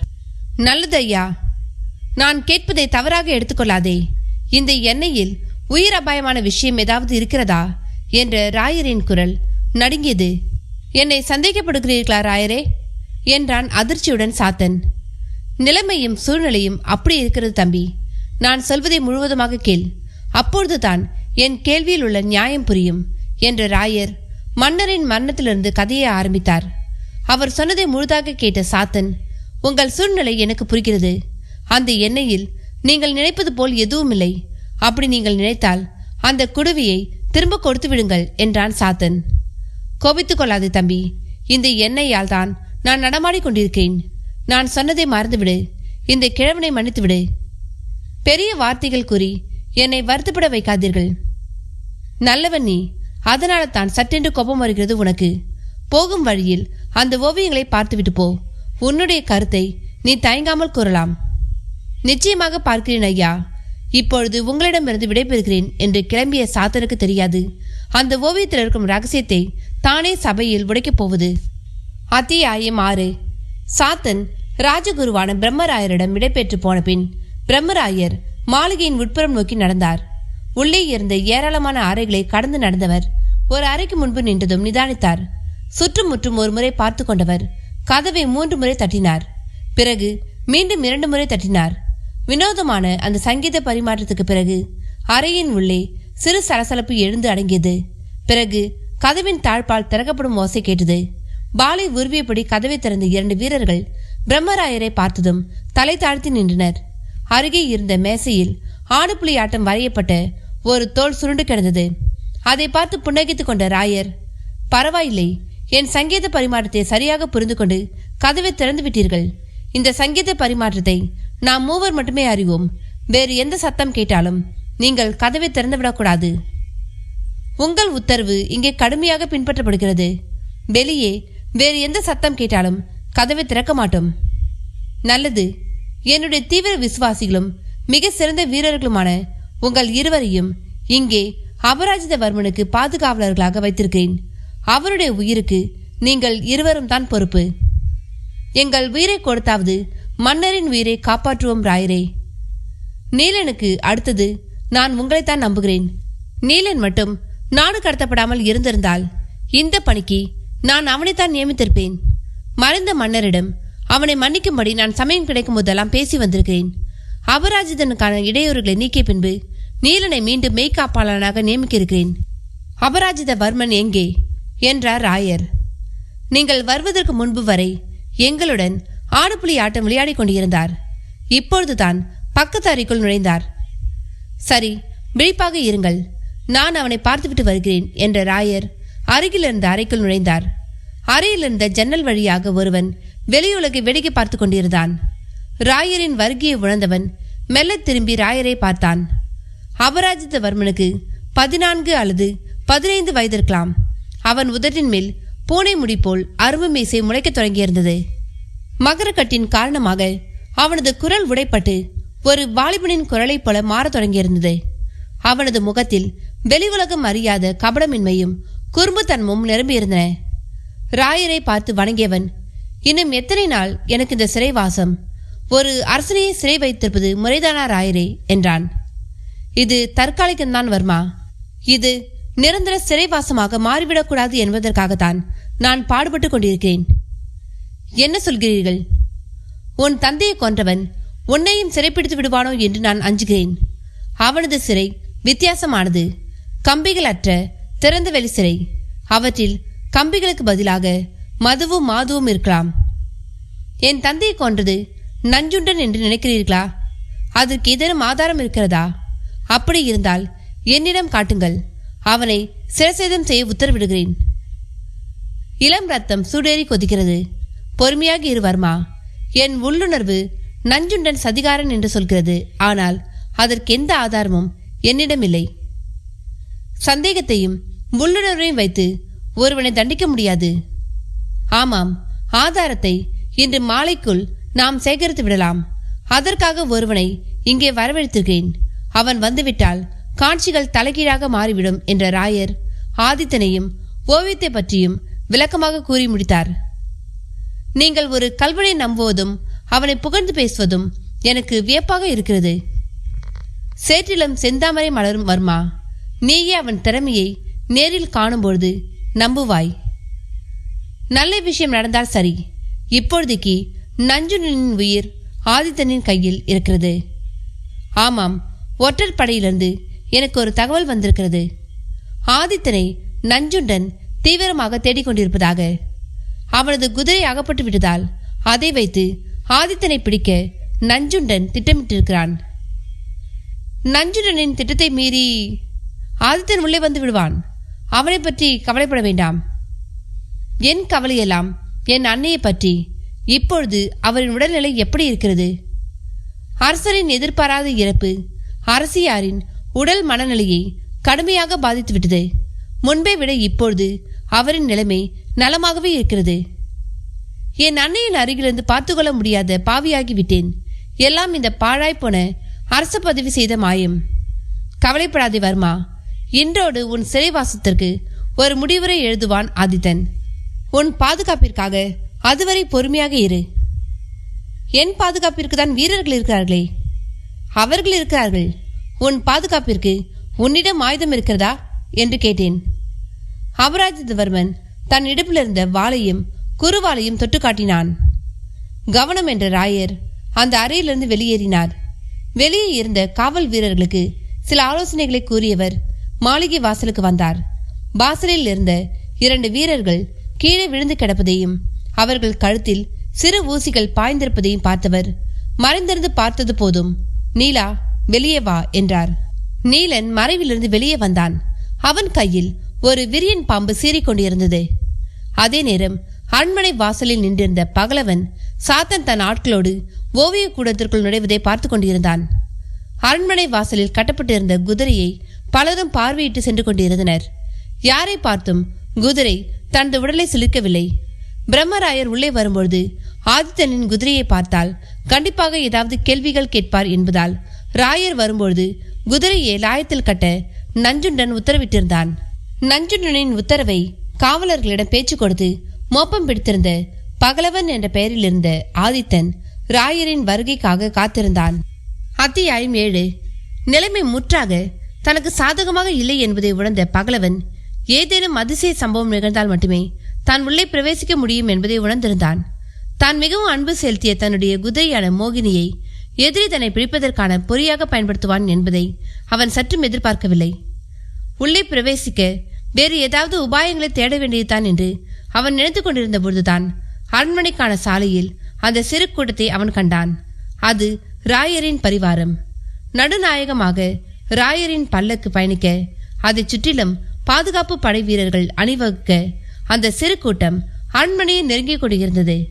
ராஜகுருவான ராயர் வருகிறார் என்றதும் அரண்மனை வட்டாரத்தில் சிறு சலசலப்பு எழுந்து அடங்கியது. அரண்மனை வீரன் ஒருவன் ராயர் வரும் செய்தியை நஞ்சுண்டனின் காதுக்கு எடுத்து சென்றான். அந்த கிழட்டு நரி தனது மாளிகையை விட்டு கிளம்பி விட்டதா? அதன் கழுகு கண்களில் ஆதித்தனின் வெண்குதிரை பட்டுவிடக்கூடாது. உடனே அதை அரண்மனை வாயிலிருந்து அப்புறப்படுத்துங்கள். ஆதித்தனுக்கும் ராயருக்குமான தொடர்பு எனக்கு தெரியும் என்று நான் காட்டிக்கொள்ளவே கூடாது என்றான் செய்தி அறிந்த நஞ்சுண்டன். அவனது உத்தரவு உடனடியாக நிறைவேற்றப்பட்டு ஆதித்தனின் குதிரையான மோகினி அரண்மனை வாயிலிருந்து அகற்றப்பட்டு லாயத்திற்கு கொண்டு செல்லப்பட்டது. சற்று நேரத்தில் திரை சிலைகளால் மூடப்பட்ட ராயரின் பல்லக்கு அரண்மனை வளாகத்திற்குள் நுழைந்தது. அதனை உப்பரையிலிருந்து நஞ்சுண்டன் பார்த்து கொண்டிருந்தான். இந்த வழக்கு எனக்கு சாதகமாக முடியட்டும், கிழவனை தொலைத்து விடுகிறேன் என்று மனதிற்குள் கருவி கொண்டவன் தன் கையை தட்டி யாரங்கே என்றான். பிரபு என்றபடி வந்தவனை கைத்தடியை உடனே அழைத்து வா என்றான். ராயர் பரிவாரத்தில் இருந்த கைத்தடி சற்று நேரத்தில் நஞ்சுண்டன் முன்பு நின்றான். என்னை அழைத்தீர்களா என்றான் கைத்தடி. ராயர் வந்துவிட்டாரா? ராயரின் பல்லக்கு வந்திருக்கிறது. நான் இன்னும் ராயரை பார்க்கவில்லை. நீ நன்றாக கவனித்திருக்க மாட்டாய். ராயர் உள்ளேதான் இருப்பார். அது இருக்கட்டும், உன்னால் எனக்கு ஒரு உதவியாக வேண்டும். சொல்லுங்கள், தலையால் செய்து முடிக்கிறேன். அரண்மனையில் பொதுமக்கள் ஓவியங்களை பார்வையிட்டுக் கொண்டிருக்கிறார்கள். அது முடிந்ததும் மைதானத்தில் மக்களின் கருத்து கேட்கும் வைபவம் தொடங்கும். மக்கள் முதலில் யாருக்கு ஆதரவு தெரிவிக்கிறார்களோ அதே இறுதி முடிவாக மக்கள் ஆட்டு மந்தை போல் தொடர்வார்கள். நமக்கு ஆதரவான முதல் குரலை நாம் தான் உருவாக்க வேண்டும். அதற்கு நான் என்ன செய்ய வேண்டும்? நம் ஆதரவாளர்களை ஒன்று திரட்டு அவர்களுக்கான சலுகைகளை அள்ளி தருவதாக வாக்குறுதி கொடு. பொன் கேட்பவர்களுக்கு பொன்னை கொடு, பெண் கேட்பவர்களுக்கு பெண்ணை கொடு, மதுவை கேட்பவர்களுக்கு மதுவை கொடு. விலையில்லாத மனிதனை கடவுள் இனம் படைக்கவில்லை என்ற நஞ்சுண்டன் சில பொற்காசு பொதிகளை கைத்தடியை நோக்கி விட்டெறிந்தான். அவற்றை லாவகமாக பிடித்து கொண்டான் கைத்தடி. ஊரில் ஒரு நாய் குலைத்தால் எல்லா நாய்களும் குலைக்க ஆரம்பித்துவிடும். முதலில் குலைக்கும் நாய் நம் நாயாக இருக்க வேண்டும். அதுதான் அரசியலின் பாலபாடம் என்றான் நஞ்சுண்டன். இதை செய்து முடித்தால் என் நிலைமை என்றான் கைத்தடி. என் பதவி ஸ்திரமானதும் நீதான் ராயரின் இறுதி கட்டத்தை முடிவு செய்ய போகிறாய். அதன் பிறகு உனக்கு ஏறுமுகம்தான் என்றான் நஞ்சுண்டன். வெளியேறிய கைத்தடி தன் வேலையை துவக்கினான். ராயரின் பரிவாரங்களோடு இணைந்து கொண்டு பகலவனும் அரண்மனைக்குள் பிரவேசித்தான். சுற்றுமுற்றும் பார்த்தபடி நடந்து கொண்டிருந்தவனை அணுகினான் ஒருவன். நீ அரண்மனைக்கு புதியவனா? ஆமாம் ஐயா. நீர் எப்படி அதை கண்டுபிடித்தீர்? உனது திகைப்பான பார்வை சொல்லிவிடுதே நீ அரண்மனைக்கு புதியவன் என்று. நான் சொல்வதை செய்தால் நான் உனக்கு 2 பொற்காசுகள் தருவேன் என்றான் கைத்தடி. யாரும் பொற்காசுகளை பலனின்றி தரமாட்டார்கள். பதிலுக்கு நான் என்ன செய்ய வேண்டும்? புத்திசாலி நீ. காசின் அருமையை புரிந்து கொண்டு விட்டாய். நான் சொல்வதை கவனமாக கேள். தளபதி நஞ்சுண்டனுக்கு ஆதரவாக நீ முதல் குரலை எழுப்ப வேண்டும். அவர் நிரபராதி, குற்றமற்றவர் என்பதை உன் முதல் குரல் எதிரொலிக்க வேண்டும். முதல் குரல் கொடுக்க என்னை எப்படி தேர்வு செய்தீர்கள் என்று நான் தெரிந்து கொள்ளலாமா? சரியான கேள்விதான் கேட்டிருக்கிறாய். நீ ஒரு முடவன். உன் மீது எல்லோருக்குமே லேசான பரிதாபம் இருக்கும். நீ சொன்னால் மக்கள் சட்டென்று நம்புவார்கள். இதே வேலைக்கு மற்றவர்களுக்கு ஒரு பொற்காசு தான் கொடுக்க போகிறேன். முதல் குரல் மற்றும் முடவன் என்பதால் பரிதாபப்பட்டு 2 நாணயங்களை தருகிறேன். தயால மனதையா உமக்கு என்ற பகலவன் கைத்தடி கொடுத்த பொற்காசுகளை வாங்கி இடுப்பில் முடிந்து கொண்டான். மறந்து விடாதே, நான் சொன்னதை நீ அப்படியே செய்ய வேண்டும். கூட்டத்தில் நானும் இருப்பேன். மறக்க மாட்டேன். நீங்கள் சொன்னதை அப்படியே இம்மி பிசக்காமல் செய்து முடிக்கிறேன் என்றான் பகலவன். கைத்தடி மற்ற ஆட்களை ஏற்பாடு செய்ய கிளம்பினான். பகலவன் அரண்மனை படிக்கட்டுகளில் ஏற முயன்றபொழுது அவன் தோள்களில் ஒரு கை விழுந்தது. பகலவன் திரும்பி பார்த்தபொழுது பின்னால் நின்ற சாத்தன் சிரித்தான். நாம் மீண்டும் சந்திக்கிறோம் நண்பா. ஆமாம், நீ எங்கே போயிருந்தாய் இவ்வளோ நேரம்? என் உறவுக்கார கிழவன் ஒருவன் மரணப்படுக்கையில் படுத்தபடி கடவுளிடம் பேச்சுவார்த்தை நடத்தி கொண்டிருக்கிறார். கடைசியாக ஒரு முறை அவர் முகத்தை பார்த்து வரலாம் என்று போயிருந்தேன். முதியவர் இப்பொழுதைக்கு பிராணனை விடுவதாக இல்லை. ஆமாம், நீங்கள் ஓவியங்களை பார்த்து விட்டீர்களா? இன்னும் இல்லை. வா, நாம் இருவரும் இணைந்தே அவற்றை பார்க்கலாம். அப்படி என்ன ஓவியத்தை வரைந்து வைத்திருக்கப் போகிறார் அரண்மனை ஓவியர்? அது ஓவியம் அல்ல நண்பா, ஓவிய தொடர். மன்னரின் அருகில் இருந்த ஓவியர் மன்னரை புலித்தாக்கி கொண்டதை வரிசைக்கிரமமாக வரைந்திருக்கிறார். அவற்றை பார்வையிட்டுவிட்டு மக்கள் தங்கள் கருத்துக்களை கூறலாம். முதலில் ஓவிய தொடர்களை பார்ப்போம், பிறகு கருத்துக்களை பகிர்வோம். ஒவ்வொரு ஓவியமாக பார்வையிட தொடங்கிய பகலவனின் முகமும் சாந்தனின் முகமும் இருளடைய தொடங்கியது. நண்பா, இது நிச்சயமாக புலித்தாக்குதல் கிடையாது. இந்த படங்கள் இயற்கைக்கு முரணாக வரையப்பட்டிருக்கின்றன. நானும் அவற்றை கவனித்தேன். இது கொலையாக இருக்க வாய்ப்பு இருக்கிறதா? இந்த படங்களை எனக்கு மிகுந்த குழப்பத்தை ஏற்படுத்துகின்றன.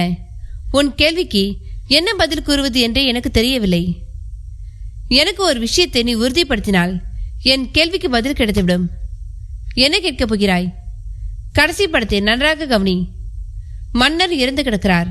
பரிவாரங்கள் வருவதை பார்த்து புலி ஓடிவிடுகிறது. அது சரிதான் நண்பா.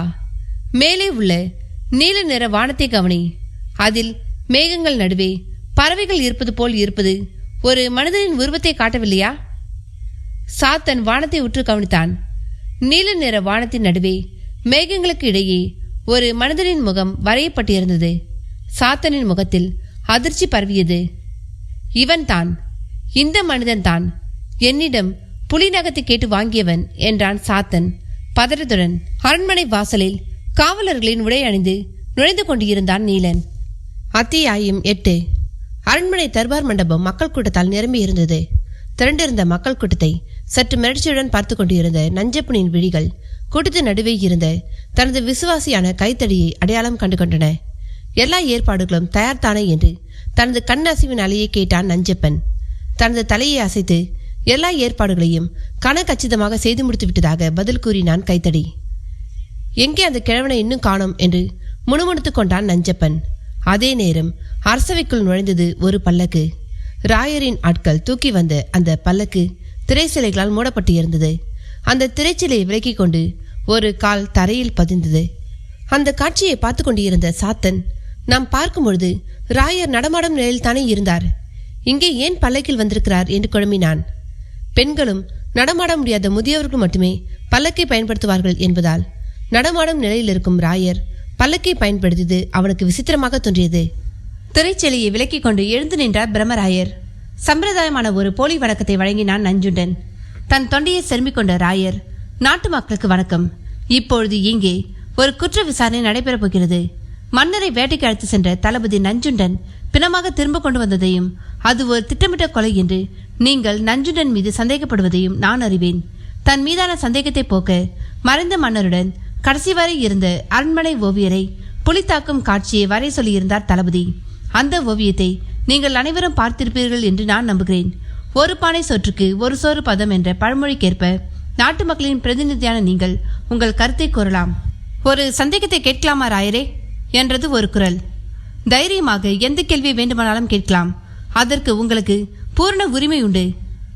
நல்லது ராயரே. எல்லா வழக்குகளும் மன்னரால் விசாரிக்கப்பட்டு தீர்ப்பு வழங்கப்படுவது தானே நம் வழக்கம். இந்த வழக்கில் விசாரித்து தீர்ப்பளிக்க வேண்டிய மன்னர் இன்னமும் வரவில்லையே. நல்ல கேள்வி. இது மறைந்த மன்னரை பற்றிய வழக்கு. இதில் என்ன விதமாக தீர்ப்பளித்தாலும் மன்னரின் மகன் என்பதால் பாரபட்சம் காட்டப்படுவதாகவே நாட்டு மக்களால் கூறப்படும். அந்த குற்றச்சாட்டிற்கு ஆளாக விரும்பாத மன்னர் இந்த வழக்கில் தலையிடாமல் ஒதுங்கி கொண்டு விட்டார். வழக்கின் விசாரணையை ஓவியம் சுட்டிக்காட்டியாகி விட்டதென்று நம்புகிறேன். இந்த வழக்கில் தீர்ப்பளிக்கப் போவது மக்களாகி நீங்கள்தான். மக்கள் தீர்ப்பே மகேசன் தீர்ப்பு என்பதை மன்னரும் நானும் நம்புகிறோம். ராயர் தொடர்ந்து பேசிக் கொண்டிருந்த பொழுது பகலவன் தன் அருகில் நின்று கொண்டிருந்த சாத்தனிடம், நண்பா, ஓவியத்தில் நீ கண்ட முரண்பாடுகளை இப்பொழுது விலக்கி சொல்லலாமே என்றான். நமக்கு எதற்கு அரண்மனையின் வம்பு தும்பு விவகாரங்கள்? மேலும் மலைவாசியான என் பேச்சு இங்கே பகடியாக பார்க்கப்படும்.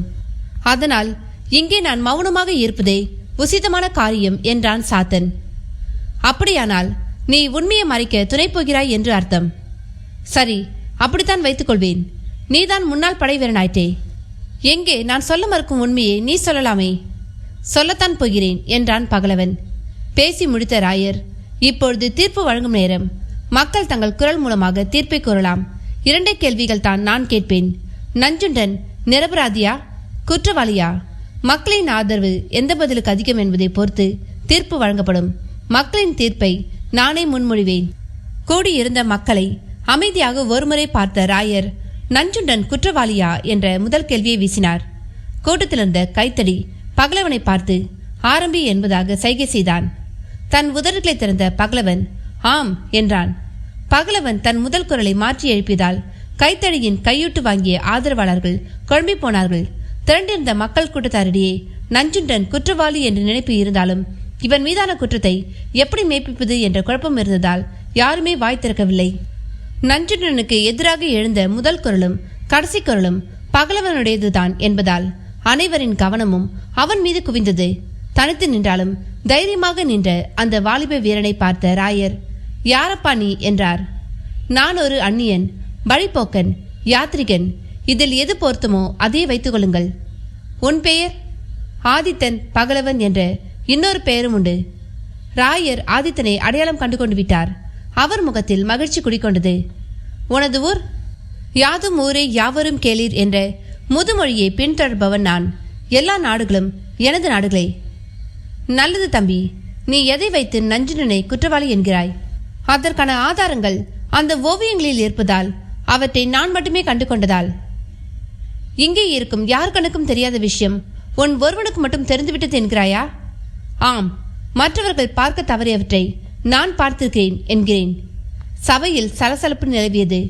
நஞ்சுண்டன் ஆதித்தனின் பெயரை கேட்டதுமே ஆச்சரியமடைந்தான். தன்னுடைய தீவிர கண்காணிப்பை மீறி இந்த கல்வன் எப்படியோ உள்ளே நுழைந்து விட்டானே என்று வியந்தவன், ராயரே, ஏன் இவன் பேச்சு கேட்டுக்கொண்டிருக்கிறீர்கள்? இவன் ஒரு கல்வன் என்றான் நஞ்சுண்டன். யார் கல்வன்? தங்கும் விடுதியிலிருந்து என் குதிரையை களவாடி வந்த நீதான் கல்வன். நான் இங்கு வரப்போவதை நீ எப்படியோ மொப்பம் பிடித்து விட்டாய். என்னை பிடிக்க என் குதிரை மூலம் வலை விரித்தாய். நான் முடவனாக நடித்து வந்ததால் என்னை உன் வீரர்களால் அடையாளம் காண முடியவில்லை. பகலவன் என்ற பெயரில் தன்னுடன் நட்பு கொண்டவனின் பெயர் ஆதித்தன் என்பதையும் அவன் முடவன் அல்ல என்பதையும் அறிந்த சாத்தன் திகைத்து நின்றான். அதே நேரம் ஆதித்தனின் கேள்விகளால் திக்குமுக்காடிய நஞ்சுண்டன் தன்னை சமாளித்துக் கொண்டு பேசத் தொடங்கினான். நீ என்னை தப்பாக புரிந்து கொண்டு விட்டாய். இரட்டை சுழி கொண்ட அபூர்வ குதிரையான உனது குதிரையை வேறு யாரும் களவாடி விடக்கூடாது என்பதாலேயே அதை பிடித்து வந்தேன். களவாடிய குதிரையை உரியவரிடம் ஒப்படைக்கவே அரண்மனை வாசலில் குதிரையை கட்டி வைத்தேன். நன்றாகவே கதை சொல்கிறாய். என்னால் நம்பத்தான் முடியவில்லை. பொறு ஆதித்தா, அந்த விவகாரத்தை பிறகு பார்ப்போம். நீ ஓவியத்தில் பார்த்த விஷயங்களை கூறு என்றார் ராயர். நஞ்சுண்டன் குறுக்கிட்டு, மன்னிக்கும் ராயரே, ஒரு அந்நியன், ஊர் பேர் தெரியாத ஒருவன் நம் நாட்டு நீதிபதி பாலனிடத்தில் தலையிடுவதை என்னால் ஏற்றுக்கொள்ள முடியாது. நீதி உலகத்திற்கே பொதுவானது என்றான் ஆதித்தன். எங்கள் நாட்டு சட்டம் அந்நியர்களை நீதி வழங்க அனுமதிப்பதில்லை. அப்படி அந்நியர்கள் நீதி வழங்க வேண்டுமென்றால் தங்கள் மதியுகத்தை நிரூபிக்க வேண்டும். அது அவ்வளவு சுலபமல்ல. என் திறமையை நிரூபிக்க நான் என்ன செய்ய வேண்டும்? புதிர் பாதையில் நுழைந்து வெளியே வர வேண்டும். அந்த பாதையிலிருந்து வெளியே வந்துவிட்டால் நீ இங்கே நீதி வழங்கவும் சாட்சி சொல்லவும் தடை ஏதும் இல்லை. இது எங்கள் நாட்டு வழக்கம் என்றான் நஞ்சுண்டன். ராயருக்கு நெஞ்சு துடிப்பு அதிகமானது. புதிர் பாதையா?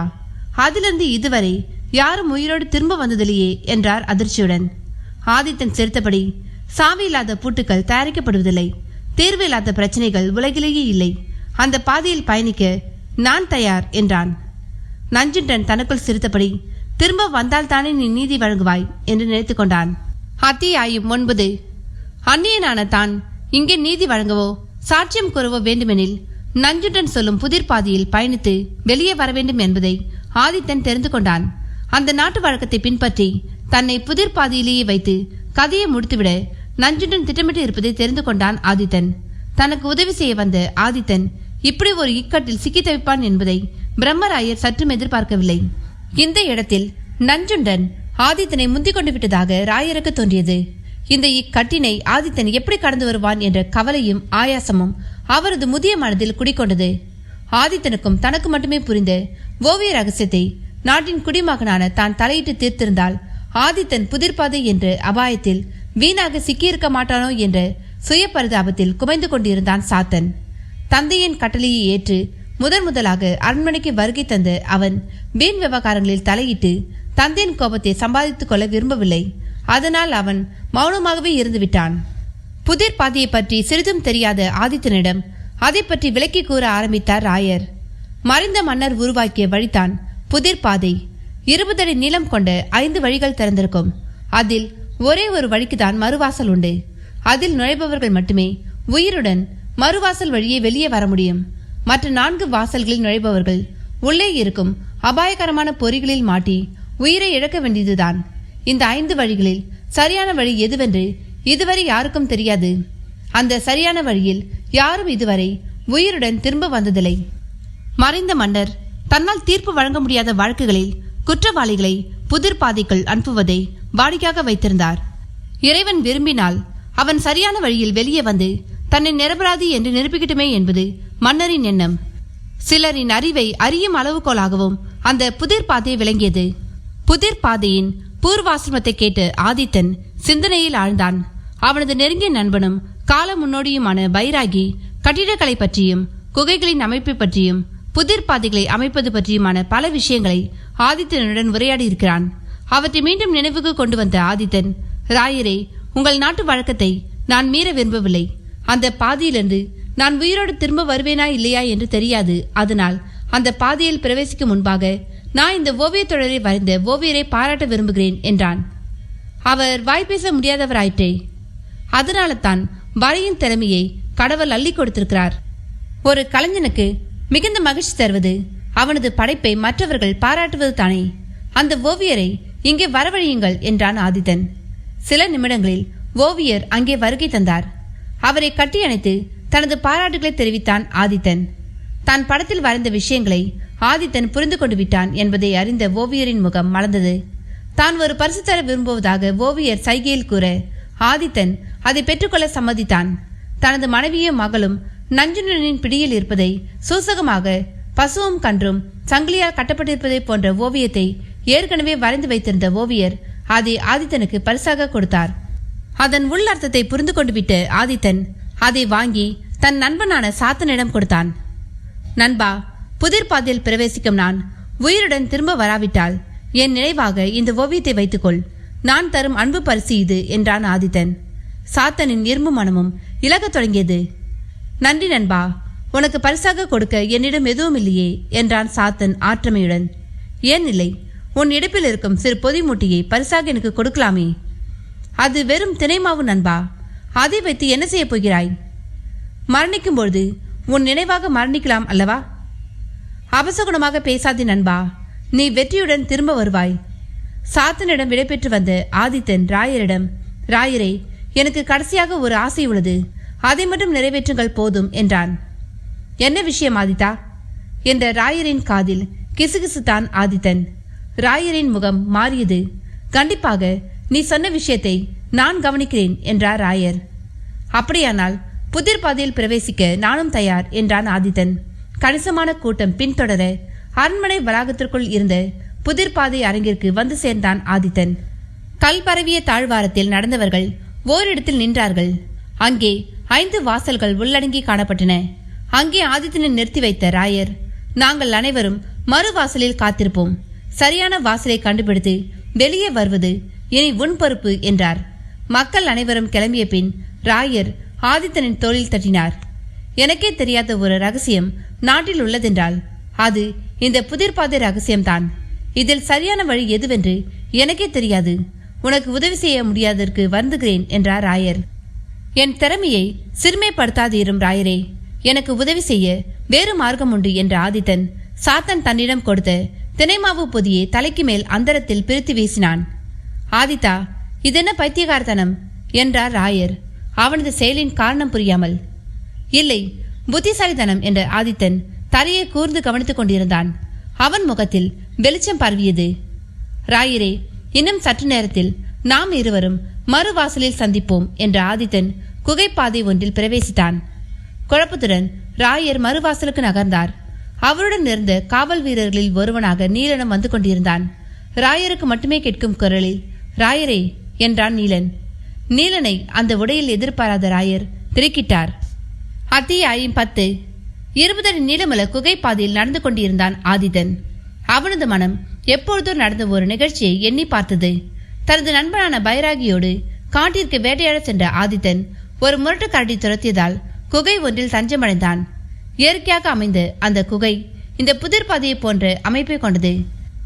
இதிலிருந்து எப்படி சரியான வழியை கண்டுபிடித்து மீள்வது என்று அவன் திகைத்துக் கொண்டிருந்த பொழுது கூட இருந்த பைராகி எந்த மனக்லேசமும் பயமும் இல்லாமல் அமைதியாக இருந்தான். அவனது பொறுமையும் அமைதியும் ஆதித்தனுக்கு வியப்பை தந்தது. வெளியே கரடியின் உருமல் சத்தம் கேட்டு வரும் நிலையில் ஏதேனும் ஒரு குகை வழியில் நுழையாமல் பைராகி அமைதியாக இருந்ததை பார்த்த ஆதித்தன், நண்பா, விரைந்து ஓடிவா, ஏதேனும் ஒரு குகை பாதையில் நுழைவோம் என்றான். ஆதித்தனின் அவசரத்தை கண்டுகொள்ளாத பைராகி பொறு என்றபடி கீழே கிடந்த மணலை அள்ளி நின்ற வாக்கில் செங்குத்தாக கீழே விட்டான். அது கீழே விழுந்ததும் அதை பார்த்து ஒரு பாதையை உறுதியாக தேர்ந்தெடுத்தவன், நாம் இதில்தான் பயணிக்க வேண்டும் என்றவனாக அந்த பாதையில் விரைந்தான். அவனது செய்கையின் அர்த்தம் புரியாத ஆதித்தனும் அவனை பின்தொடர்ந்தான். கரடியின் அபாயத்திலிருந்து தப்பி பிழைத்த பின்பு தனது செயலுக்கான காரணத்தை விளக்கினான் பைராகி. குகையின் எல்லா பாதைகளிலும் காற்று நிரம்பியிருக்கிறது. வெளியிலிருந்து உள்ளே வரும் புதிய காற்று வாசல் உள்ள குகை பாதையின் வழியே தான் வெளியேறும். அதற்கு வெளியேற வேறு வழி இல்லை. என் கையிலிருந்து விழுந்த மண் காற்று செல்லும் குகை பாதையில் விழுந்ததால் அதன் வழியே வெளியேற வழி உண்டு என்று தெரிந்து கொண்டேன். இயற்கை பொய் சொல்லவில்லை. நான் நினைத்தது போல் கணித்தது போல் நாம் மறுவாசல் வழியாக வெளியேறிவிட்டோம் என்ற பைராகியின் அறிவு கூர்மையை எண்ணி வேந்தான் ஆதித்தன். இப்பொழுது அந்த நிகழ்வு அவனுக்கு வந்துவிட்டது. பைராகி மணலை பயன்படுத்தினான் என்றால் தான் தினைமாவினை பயன்படுத்தி அது காட்டிய வழியில் பயணிப்பதை எண்ணி தனக்குள் சிரித்து கொண்டான் ஆதித்தன். இப்படி ஒரு குயுக்தியான வழிமுறையை தனக்கு சொல்லிக் கொடுத்த பைராகிக்கு மனதிற்குள் நன்றி கூறிக்கொண்டான் ஆதித்தன். இருட்டு வழியில் எந்த தாக்குதலும் இல்லாமல் முழுதாக மறுவாசலை அடைந்த ஆதித்தனை பார்த்து விக்கித்து நின்றது மக்கள் கூட்டம். அதிர்ஷ்டமும் கடவுளும் ஆதித்தனின் பக்கத்தில் இருக்கிறார்கள் போலிருக்கிறது என்று முணுமுணுத்தார் ராயர். ஆதித்தன் உயிருடன் புதிர் பாதையிலிருந்து வெளியேறிய விஷயம் மக்களிடையே தீயாக பரவியது. மீண்டும் அவை கூடியது. என்ன நஞ்சுண்டரே, முது நாட்டு வழக்கப்படி நடந்த போட்டியில் நான் வெற்றி பெற்றுவிட்டேன். இப்பொழுது மன்னன் மரணத்தில் நீதி வழங்க எனக்கு தகுதி கிடைத்துவிட்டதா என்றான் ஆதித்தன் கேலியாக. நஞ்சுண்டனின் முகத்தில் எள்ளும் கொள்ளும் எடுத்துக்கொண்டு இருந்தது.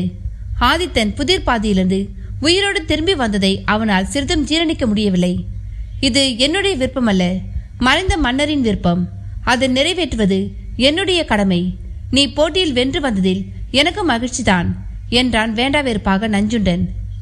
பிறகென்ன, நீ ஓவியங்களில் கண்ட உண்மைகளை இங்கே எடுத்துக் கூறலாம் என்றார் ராயர். அவர் முகத்தில் நிம்மதி தெரிந்தது. அவசரப்படாதீர்கள், அவற்றை விலக்கி சொல்ல என்னை விட தகுதியான இன்னொருவர் இங்கே உண்டு.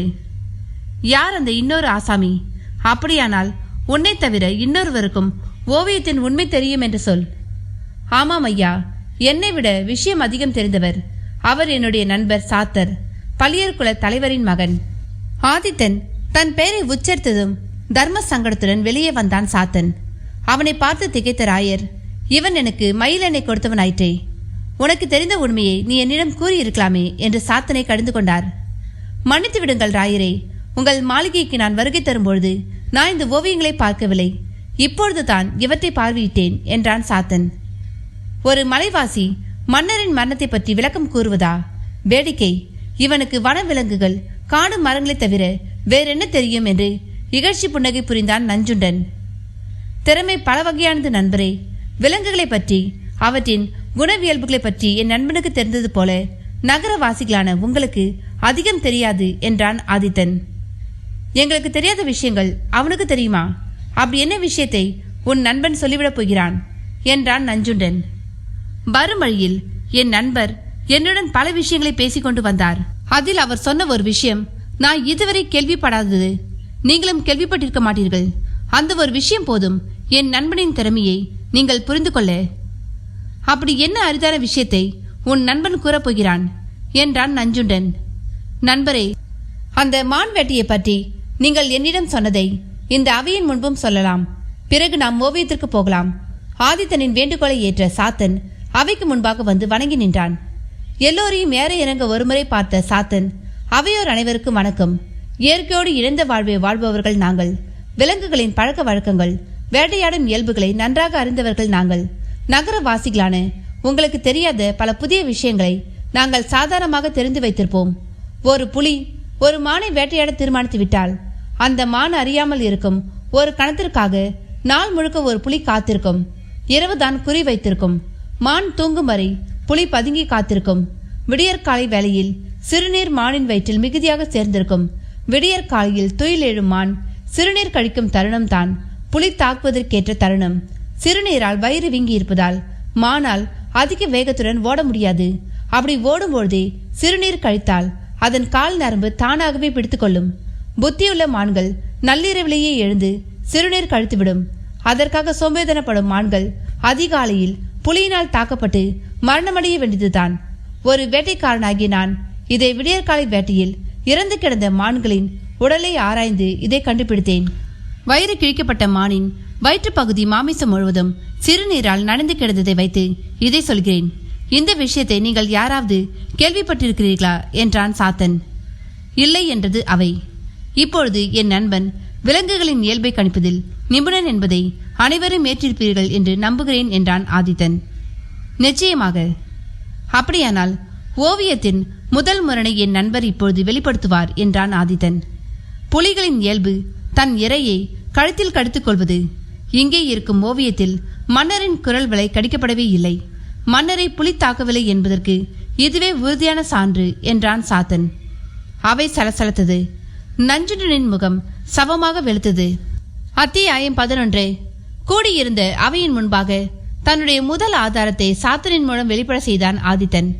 மான் வேட்டையை பற்றி ஏற்கனவே சாத்தன் கூறிய தகவலால் வியப்பில் இருந்த அரசவை அவன் மீது முழு நம்பிக்கை கொண்டு அவன் என்ன சொன்னாலும் நம்ப தயாராக இருந்தது. காடுகளில் விலங்குகளின் குணவியல்புகளை கணிப்பதில் நிபுணரான சாத்தனை இதனாலேயே முதலில் பேச வைத்தான் ஆதித்தன். அவனது திட்டம் வெற்றிகரமாக நிறைவேறிவிட்டது. நாம் அடுத்த ஆதாரத்திற்கு போகும் முன்பு ஒரு சிறிய விண்ணப்பத்தை சபையோர் முன்பு வைக்கிறேன். நஞ்சுண்டனால் அழைத்து செல்லப்பட்ட மன்னர் புலி தாக்கி இறக்கவில்லை, சதி செயலால் தான் இறந்தார் என்பதை நான் இங்கு ஓவியர் வரைந்த ஓவியத்தின் மூலம் விளக்கப் போகிறேன். சந்தேகத்தின் நிழல் படிந்த நஞ்சுண்டன் தனது தளபதி பதவியை துறந்துவிட்டு தான் குற்றமற்றவன் என்பதை நிரூபிக்கலாம். அதன் பிறகு தனது பதவியை மீண்டும் ஏற்றுக்கொள்ளலாம். குற்றம் சாட்டப்பட்டவரிடம் அதிகாரம் இருப்பது அவ்வளோ நல்லதல்ல. மேலும் அவரது பதவிக்கு பயந்த சிலர் இங்கே உண்மை தெரிந்தும் மௌனமாக இருப்பார்கள் என்பதாலேயே இந்த வேண்டுகோளை சபையினர் முன்னே வைக்கிறேன். என் வேண்டுகோளில் நியாயம் இருக்கிறதா இல்லையா என்பதை சபை சீர்தூக்கி பார்த்து முடிவெடுக்க வேண்டும். இது என்னுடைய தாழ்மையான வேண்டுகோள் என்றான் ஆதித்தன் வினயத்துடன். ஆதித்தனின் வேண்டுகோளை கேட்ட சபை சலசலத்தது. நஞ்சுண்டனின் சவமாக வெளுத்த முகம் மேலும் வெளியிடத் தொடங்கியது. தான் குற்றமற்றவன் என்றால் தானாகவே முன்வது பதவியை துறந்தாக வேண்டும் என்று அவனுக்கு புரிந்தது. ஆதித்தன் தன்னை இப்படி ஒரு சிக்கலில் மாட்டிவிடுவான் என்பதை அவன் சிறிதும் எதிர்பார்க்கவில்லை.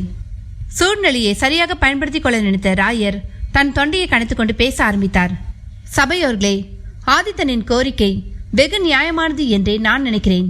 குற்றம் சாட்டப்பட்ட நபர் அதிகாரத்தில் தொடர்வது அவ்வளோ நல்லதல்ல.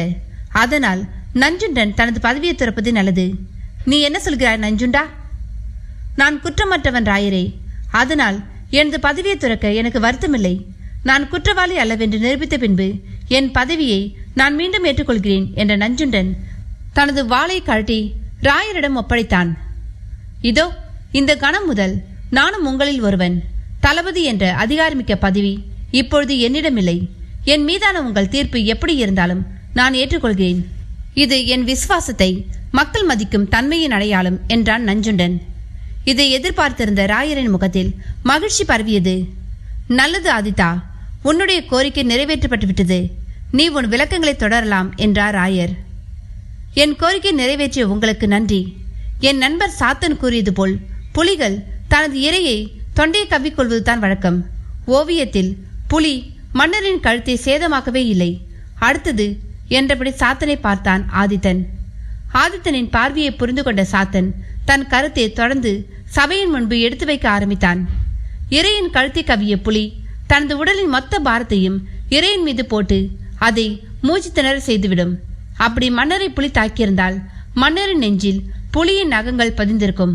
அப்படியான சான்றுகள் ஓவியத்தில் இல்லை.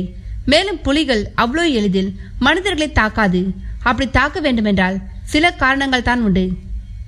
அவற்றையும் நீங்க விளக்கமாக கூறலாம் நண்பனே என்றான் ஆதித்தன். காட்டில் தனக்கான போதுமான இறை கிடைக்காவிட்டால் மட்டுமே ஒரு புலி மனிதனை தாக்க துணியும். மன்னர் வேட்டைக்கு சென்ற காட்டில் போதுமான இறை இருக்கிறது. அதனால் உணவுக்கு வழியற்ற புலி அவரை தாக்க வழியில்லை. காயமடைந்த உடல் ஊனமடைந்த புலி மட்டுமே எளிதில் வேட்டையாட மனிதர்களை குறிவைக்கும். இந்த படத்தில் வரையப்பட்ட புலி உடல் ஊனமுற்றதாகவோ காயமடைந்ததாகவோ தெரியவில்லை. அதனால் மன்னரை புலி தாக்கி கொன்றதாக வரையப்பட்ட இந்த ஓவியம் முரண்பாடுகள் நிறைந்தது. ஓவியர் இந்த ஓவியத்தை தவறாக வரைந்திருக்கிறார் என்றான் சாத்தன். தவறாக வரையவில்லை நண்பா. அவருக்கு முன்னை போல் கானக விலங்குகள் பற்றிய அறிவும் மிகுதியாகவே இருந்திருக்கிறது. ஏதோ ஒரு காரணத்தால் ஓவியத்தில் சில தடயங்களை விட்டு வைத்திருக்கிறார். அவற்றை நகரவாசிகளால் புரிந்து கொள்ள முடியவில்லை. நாம் இருவர் மட்டுமே சரியாக புரிந்து கொண்டோம் என்றான் ஆதித்தன். தவறாக வரையப்பட்ட ஒரு ஓவியத்தை வைத்துக்கொண்டு என்னை குற்றவாளி என்று தீர்மானிப்பது அநீதி. ஓவியருக்கு ஞாபக பிசகு ஏற்பட்டு தவறாக கூட ஓவியத்தை வரைந்திருக்கலாம். என் போன்ற நிரபராதியை ஒரு தவறாக வரையப்பட்ட ஓவியத்தை வைத்து தண்டிப்பது முறையாகாது என்றான் நஞ்சுண்டன். அவர் தவறாக வரைந்ததன் மூலம் தான் கண்ட உண்மையை வெளிப்படுத்திவிட்டார். மன்னரை புலி கொல்லவில்லை என்றால் வேறு யார் கொன்றார்கள்? ஓவியர் ஓவியத்தை இயற்கைக்கு முரணாக வரைய என்ன காரணம்? இவற்றுக்கெல்லாம் பதில் வேண்டும் நஞ்சுண்டா. இவற்றுக்கு விடை தேட வேண்டியவன் நீ. மன்னரை வேட்டைக்கு அழைத்து சென்றது நீதான். மக்களுக்கு உன் மீது ஏற்பட்டிருக்கும் சந்தேகத்தை தீர்க்க வேண்டும். நீ அதை செய்ய தவறிவிட்டாய் என்றான் ஆதித்தன். அது என்னுடைய தவறுதான். மக்கள் என் மீது சந்தேகம் கொள்வார்கள் என்பதை நான் எதிர்பார்க்கவே இல்லை. மன்னரை புலி தாக்கிய நிலையில்தான் நான் அவரை பார்த்தேன். அருகில் திக்பெருமை பிடித்த நிலையில் ஓவியர் தான் நின்றார். ஒருவேளை உண்மையான கொலைக்காரனை ஓவியர் மறைக்க நினைக்கிறாரோ என்னவோ. அப்படி மறைக்க நினைத்தால் அதற்கு என்ன காரணம் இருக்க முடியும் என்று நஞ்சுண்டன் சாதுரியமாக ஓவியரின் மீது சந்தேகத்தை கிளப்பினான். சபையில் குழப்பமான மௌனம் நிலவியது. பதிலை நான் சொல்கிறேன் என்றது ஒரு கரகரத்த கண்ணீர் குரல். குரல் வந்த திசையில் நின்றிருந்தான் நீலன். அவன் இப்பொழுது தனக்கு விருப்பமான நீல நிற சீருடையை அணிந்திருந்தான். இவன் நீலன் அல்லவா? மன்னரால் நாடு கடத்தப்பட்டவன். இப்பொழுது இவன் இங்கிருப்பதே பெருங்குற்றம். யாரெங்கே? இவனை உடனே கைது செய்யுங்கள் என்றான் நஞ்சுண்டன். நீ இப்பொழுது பல் பிடுங்கப்பட்ட பாம்பு நஞ்சுண்டா. உன் அதிகாரம் இப்பொழுது செல்லா காசாகிவிட்டது. மன்னரை கொலை செய்தவன் நீதான். அதற்கான கருவியை செய்து கொடுத்தவன் நான். ஆனால் அது மன்னரை கொல்ல பயன்படும் என்று எனக்கு தெரியாது என்று தான் செய்த கொலை பாதகத்தை நஞ்சுண்டன் மீதே திருப்பினான் நீலன். என்ன உளறுகிறாய் என்றான் நஞ்சுண்டன் நீலனின் அதிரடி மாற்றத்தால் திக்குமுக்காடியபடி. அவனால் நீலனின் குற்றச்சாட்டை எதிர்கொள்ள முடியவில்லை. நான் உளறுகிறேனா? அப்படியானால் இவர்கள் உளராமல் உண்மையை சொல்வார்கள் என்று விலகினான் நீலன். அவனுக்கு பின்புறமாக நின்று கொண்டிருந்தார்கள் ஓவியரின் மனைவியும் மகளும். அவர்களை பார்த்ததும் ஓடி வந்து அவர்களை கட்டியணைத்து கண்ணீர் விட்டார் ஓவியர். நாம் ஓவியத்தில் பார்த்த மனிதனும் என்னிடம் புலி நகத்தை வாங்கியவனும் இவன்தான் என்று ஆதித்தனிடம் கிசுகிசுத்தான் சாத்தன். இது நீ மௌனமாக இருக்க வேண்டிய நேரம் என்றான் ஆதித்தன். சாத்தன் மௌனமானான். மன்னரை நஞ்சுண்டன் நேரில் கொன்றதை பார்த்தவர் ஓவியர். அதை புலி எடுத்துக்கொண்டதாக கூறி வரை செய்தவன் நஞ்சுண்டன். அதில் ஏதாவது துப்பு கொடுத்து தன்னை காட்டிக் கொடுத்து விடுவாரோ என்று அவருடைய மனைவி மகளை தன் கைப்பிடியில் பதுக்கி வைத்திருந்தான். அவர்களை ராயரின் சொற்படி நான் இப்பொழுதுதான் மீட்டு வந்தேன். என் செல்ல பிராணிகளை பார்த்ததும் இவன் ஆட்கள் ஓடிய ஓட்டத்தை என்னால் மறக்க முடியாது என்றான் நீலன். இவன் மன்னரால் நாடு கடத்தப்பட்டவன் என்றான் நஞ்சுண்டன் படபடப்புடன். ஆம், அதை மறுக்கவில்லை. மறைந்த மன்னர் கடைசியாக எழுதிய ஓலை நீலனை மன்னித்து நாடு திரும்ப சொல்லி எழுதியதுதான். அந்த ஓலை என்னிடம்தான் உள்ளது என்ற ராயர் அந்த ஓலையை சபைக்கு முன்னால் சமர்ப்பித்தார். அது ராயரால் உருவாக்கப்பட்ட போலியான ஓலை. ஆம், இது உண்மையான ஓலைதான். மன்னரின் ராஜமுத்திரையுடன் அவரது கையொப்பமும் இருக்கிறதே என்றார் ஓலையை படித்த பெரியவர் ஒருவர். ராயரின் மாளிகைக்குள் பதுங்கி நுழைந்த நீலன் அபராஜிதவர்மனிடம் ராயர் பேசிக் கொண்டிருப்பதை மறைந்திருந்து கேட்டான். ராயர் தன் மீது இன்னமும் நம்பிக்கையும் மரியாதையும் வைத்திருப்பதை அவரது பேச்சின் வாயிலாக அறிந்து கொண்டவன் ராயரின் பக்கம் சரணடைந்து விட்டான். நம்ப இயலாத நஞ்சுண்டனை விட நம்பத்தகுந்த ராயரிடம் உண்மையை சொல்லி சரணடைவதே மேல் என்று நீலன் நினைத்தான். நீலனின் செவியை பயன்படுத்திக் கொள்ள நினைத்த ராயர் மன்னரின் கையொப்பமிட்ட ஓலையை போலியாக தயார் செய்தார். ஆதித்தன் தன் கடைசி ஆசையாக ராயரின் காதில் கூறியது என்னவென்றால் ஓவியரின் மனைவியையும் மகளையும் மீட்க சொன்னதுதான். அதை நீலன் மூலமாக நிறைவேற்றி கொண்டார் ராயர். மன்னரை கொன்றது நீலன் தான் என்பதை வெளியே தெரியப்படுத்த வேண்டாம் என்று ஓவியரை கேட்டுக்கொண்டார் ராயர். நீலன் தன் குடும்பத்தை காப்பாற்றி விட்டதால் அவனை காட்டிக் கொடுக்க விரும்பாமல் அமைதியாகி விட்டார் ஓவியர். நீலன் ஒரு பொய்க்கதையை கூற ஆரம்பித்தான். அரசியல் பிரமுகர் ஒருவரை கொல்ல வேண்டும் என்று நஞ்சுண்டன் என்னை தேடி வந்தான். அவரது மரணம் விபத்தை போலிருக்க வேண்டும் என்று கேட்டான். விஷப்பிரயோகம் என்னை காட்டிக் கொடுத்து விடும் என்பதால் அவனுக்காக நான் புலிநகம் என்ற ஆயுதத்தை செய்து கொடுத்தேன். படுபாவி, அதை வைத்து மன்னரையே கொள்வான் என்று நான் நினைக்கவே இல்லை. அதுதான் நான் செய்த ஒரே தவறு என்றான் நீலன். அவன் சொல்வது பொய். மன்னரை கொன்றது அவன்தான் என்று அலறினான் நஞ்சுண்டன். மன்னர் உன்னுடன் வேட்டைக்கு கிளம்ப முன்பாகவே இந்த ஓலையை எழுதி என்னிடம் கொடுத்து விட்டார். நானும் நீலனை தலைநகருக்கு திரும்ப சொல்லி தகவல் அனுப்பிவிட்டேன். பிறகு எதற்கு அவன் மன்னரை கொள்ள வேண்டும்? அதற்கான முகாந்திரம் இல்லையே.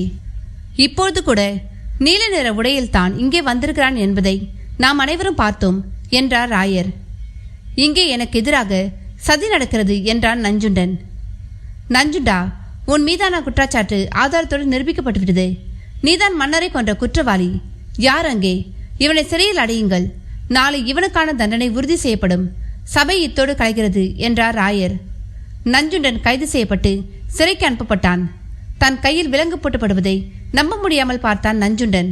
தன் அதிகாரத்தை இழந்து சிறையில் வாடப்போவதை அவன் மனதால் ஏற்றுக்கொள்ளவே முடியவில்லை. நீ மட்டும் இங்கே வராவிட்டால் நாட்டின் தலைவிதி தலைக்கீழாக மாறியிருக்கும். பிரச்சனையை நல்லபடியாக முடித்து வைத்து விட்டாய் ஆதித்தா.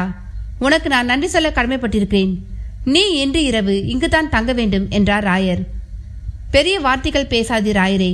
நாட்டு மக்கள் அமைதியாக வாழ வேண்டும் என்பதுதான் என் நோக்கம். மக்களை பாடாகப்படுத்தும் ஆட்சியாளர்களை மாற்றி நல்லாட்சியை உருவாக்குவதே என் நோக்கம். அதற்காகவே நான் இந்த விஷயத்தில் தலையிட்டேன். உமது உபசரிப்புக்கு நன்றி ராயரே. நான் என் நண்பனுடன் விருந்தினர் மாளிகையிலேயே தங்கிக் கொள்கிறேன் ராயரே. உன் விருப்பம் ஆதித்தா.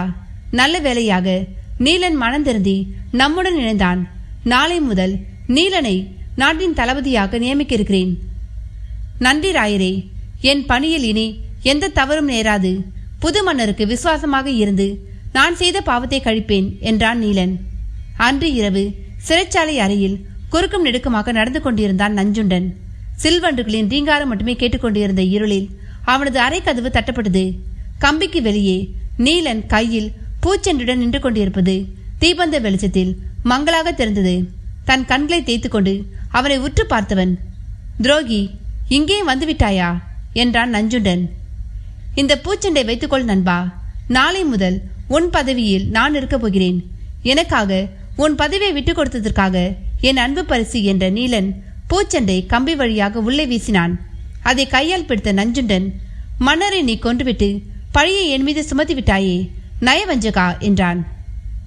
நான் என் இனத்தாருக்காக பாவம் செய்ய துணிந்தேன். நீ ஒரு சுயநலவாதி. நீ வாழ பிறரை கொல்ல நினைத்தவன். நான் திருந்துவிட்டேன். நீ எப்பொழுதும் திருந்து போவதில்லை என்றான் நீலன். நீலனின் மீதான கோபத்தில் பூச்செண்டை கசிக்க நஞ்சுண்டனின் கையில் சுருக்கென்று எதுவோ தைத்தது. பூச்செண்டை தூக்கி எறிந்தவன், சண்டாளா, அதில் என்ன வைத்திருந்தாய் என்று அலறினான். மூங்கிலில் வாழும் மண்புழு அளவுள்ள பூநாகம். அதிக விஷம் உள்ளது. உன் பரலோக பயணம் ஆரம்பமாகிவிட்டது. போய் வா நண்பா. இது மட்டும் ராயருக்கு தெரிந்தால்? இதை செய்ய சொன்னதே ராயர்தான். போய் வருகிறேன் நண்பா. அடுத்த பிறவியில் சந்திப்போம். நீலன் திரும்பி பார்க்காமல் கிளம்பிவிட்டான். என்னை யாராவது காப்பாற்றுங்கள் என்ற நஞ்சுண்டனின் குரல் சுவர்களில் பட்டு எதிரொலித்து அடங்கியது. மறுநாள் காலையில் சாத்தன் ராயரின் முன் நின்று கொண்டிருந்தான். அபராஜிதா, உன் அண்ணியையும் ஆட்சி கட்டிலையும் நெருங்க தடையாக இருந்தவைகள் அகன்றுவிட்டன. இனி நீ சுதந்திர பறவை என்றார். அருகே இருந்த அபராஜிதவர்மன், நன்றி ராயரே. உங்கள் துணை இருந்தால் அதுவே போதும். காலையில் நான் ஒரு செய்தியை கேள்விப்பட்டேன். அந்த விஷயம் வெகு விந்தையாயிருக்கிறது. விருந்தினர் மாளிகையின் கட்டுக்காவலை மீறி தன் குதிரையுடன் ஒரு விருந்தாளி யார் கண்ணிலும் படாமல் வெளியேறி இருக்கிறான். யார் அவன் என்றான். அவன் பெயர் ஆதித்தன் என்றார் ராயர். கல்வர்புரத்திற்கான பாதையில் ஒரு வெண்ணிற புறவி ஆதித்தனோடு 4 கால் பாய்ச்சலில் விரைந்து கொண்டிருந்தது. என்ன நண்பர்களே, கதையை கேட்டிங்களா? இந்த கதை இதோட முடியுது. இந்த கதையை கேட்டுட்டு உங்களுடைய கருத்துக்களை பதிவிடுங்க, லைக் பண்ணுங்க, உங்கள் நண்பர்களுக்கும் ஷேர் பண்ணுங்க. நன்றி, வணக்கம்.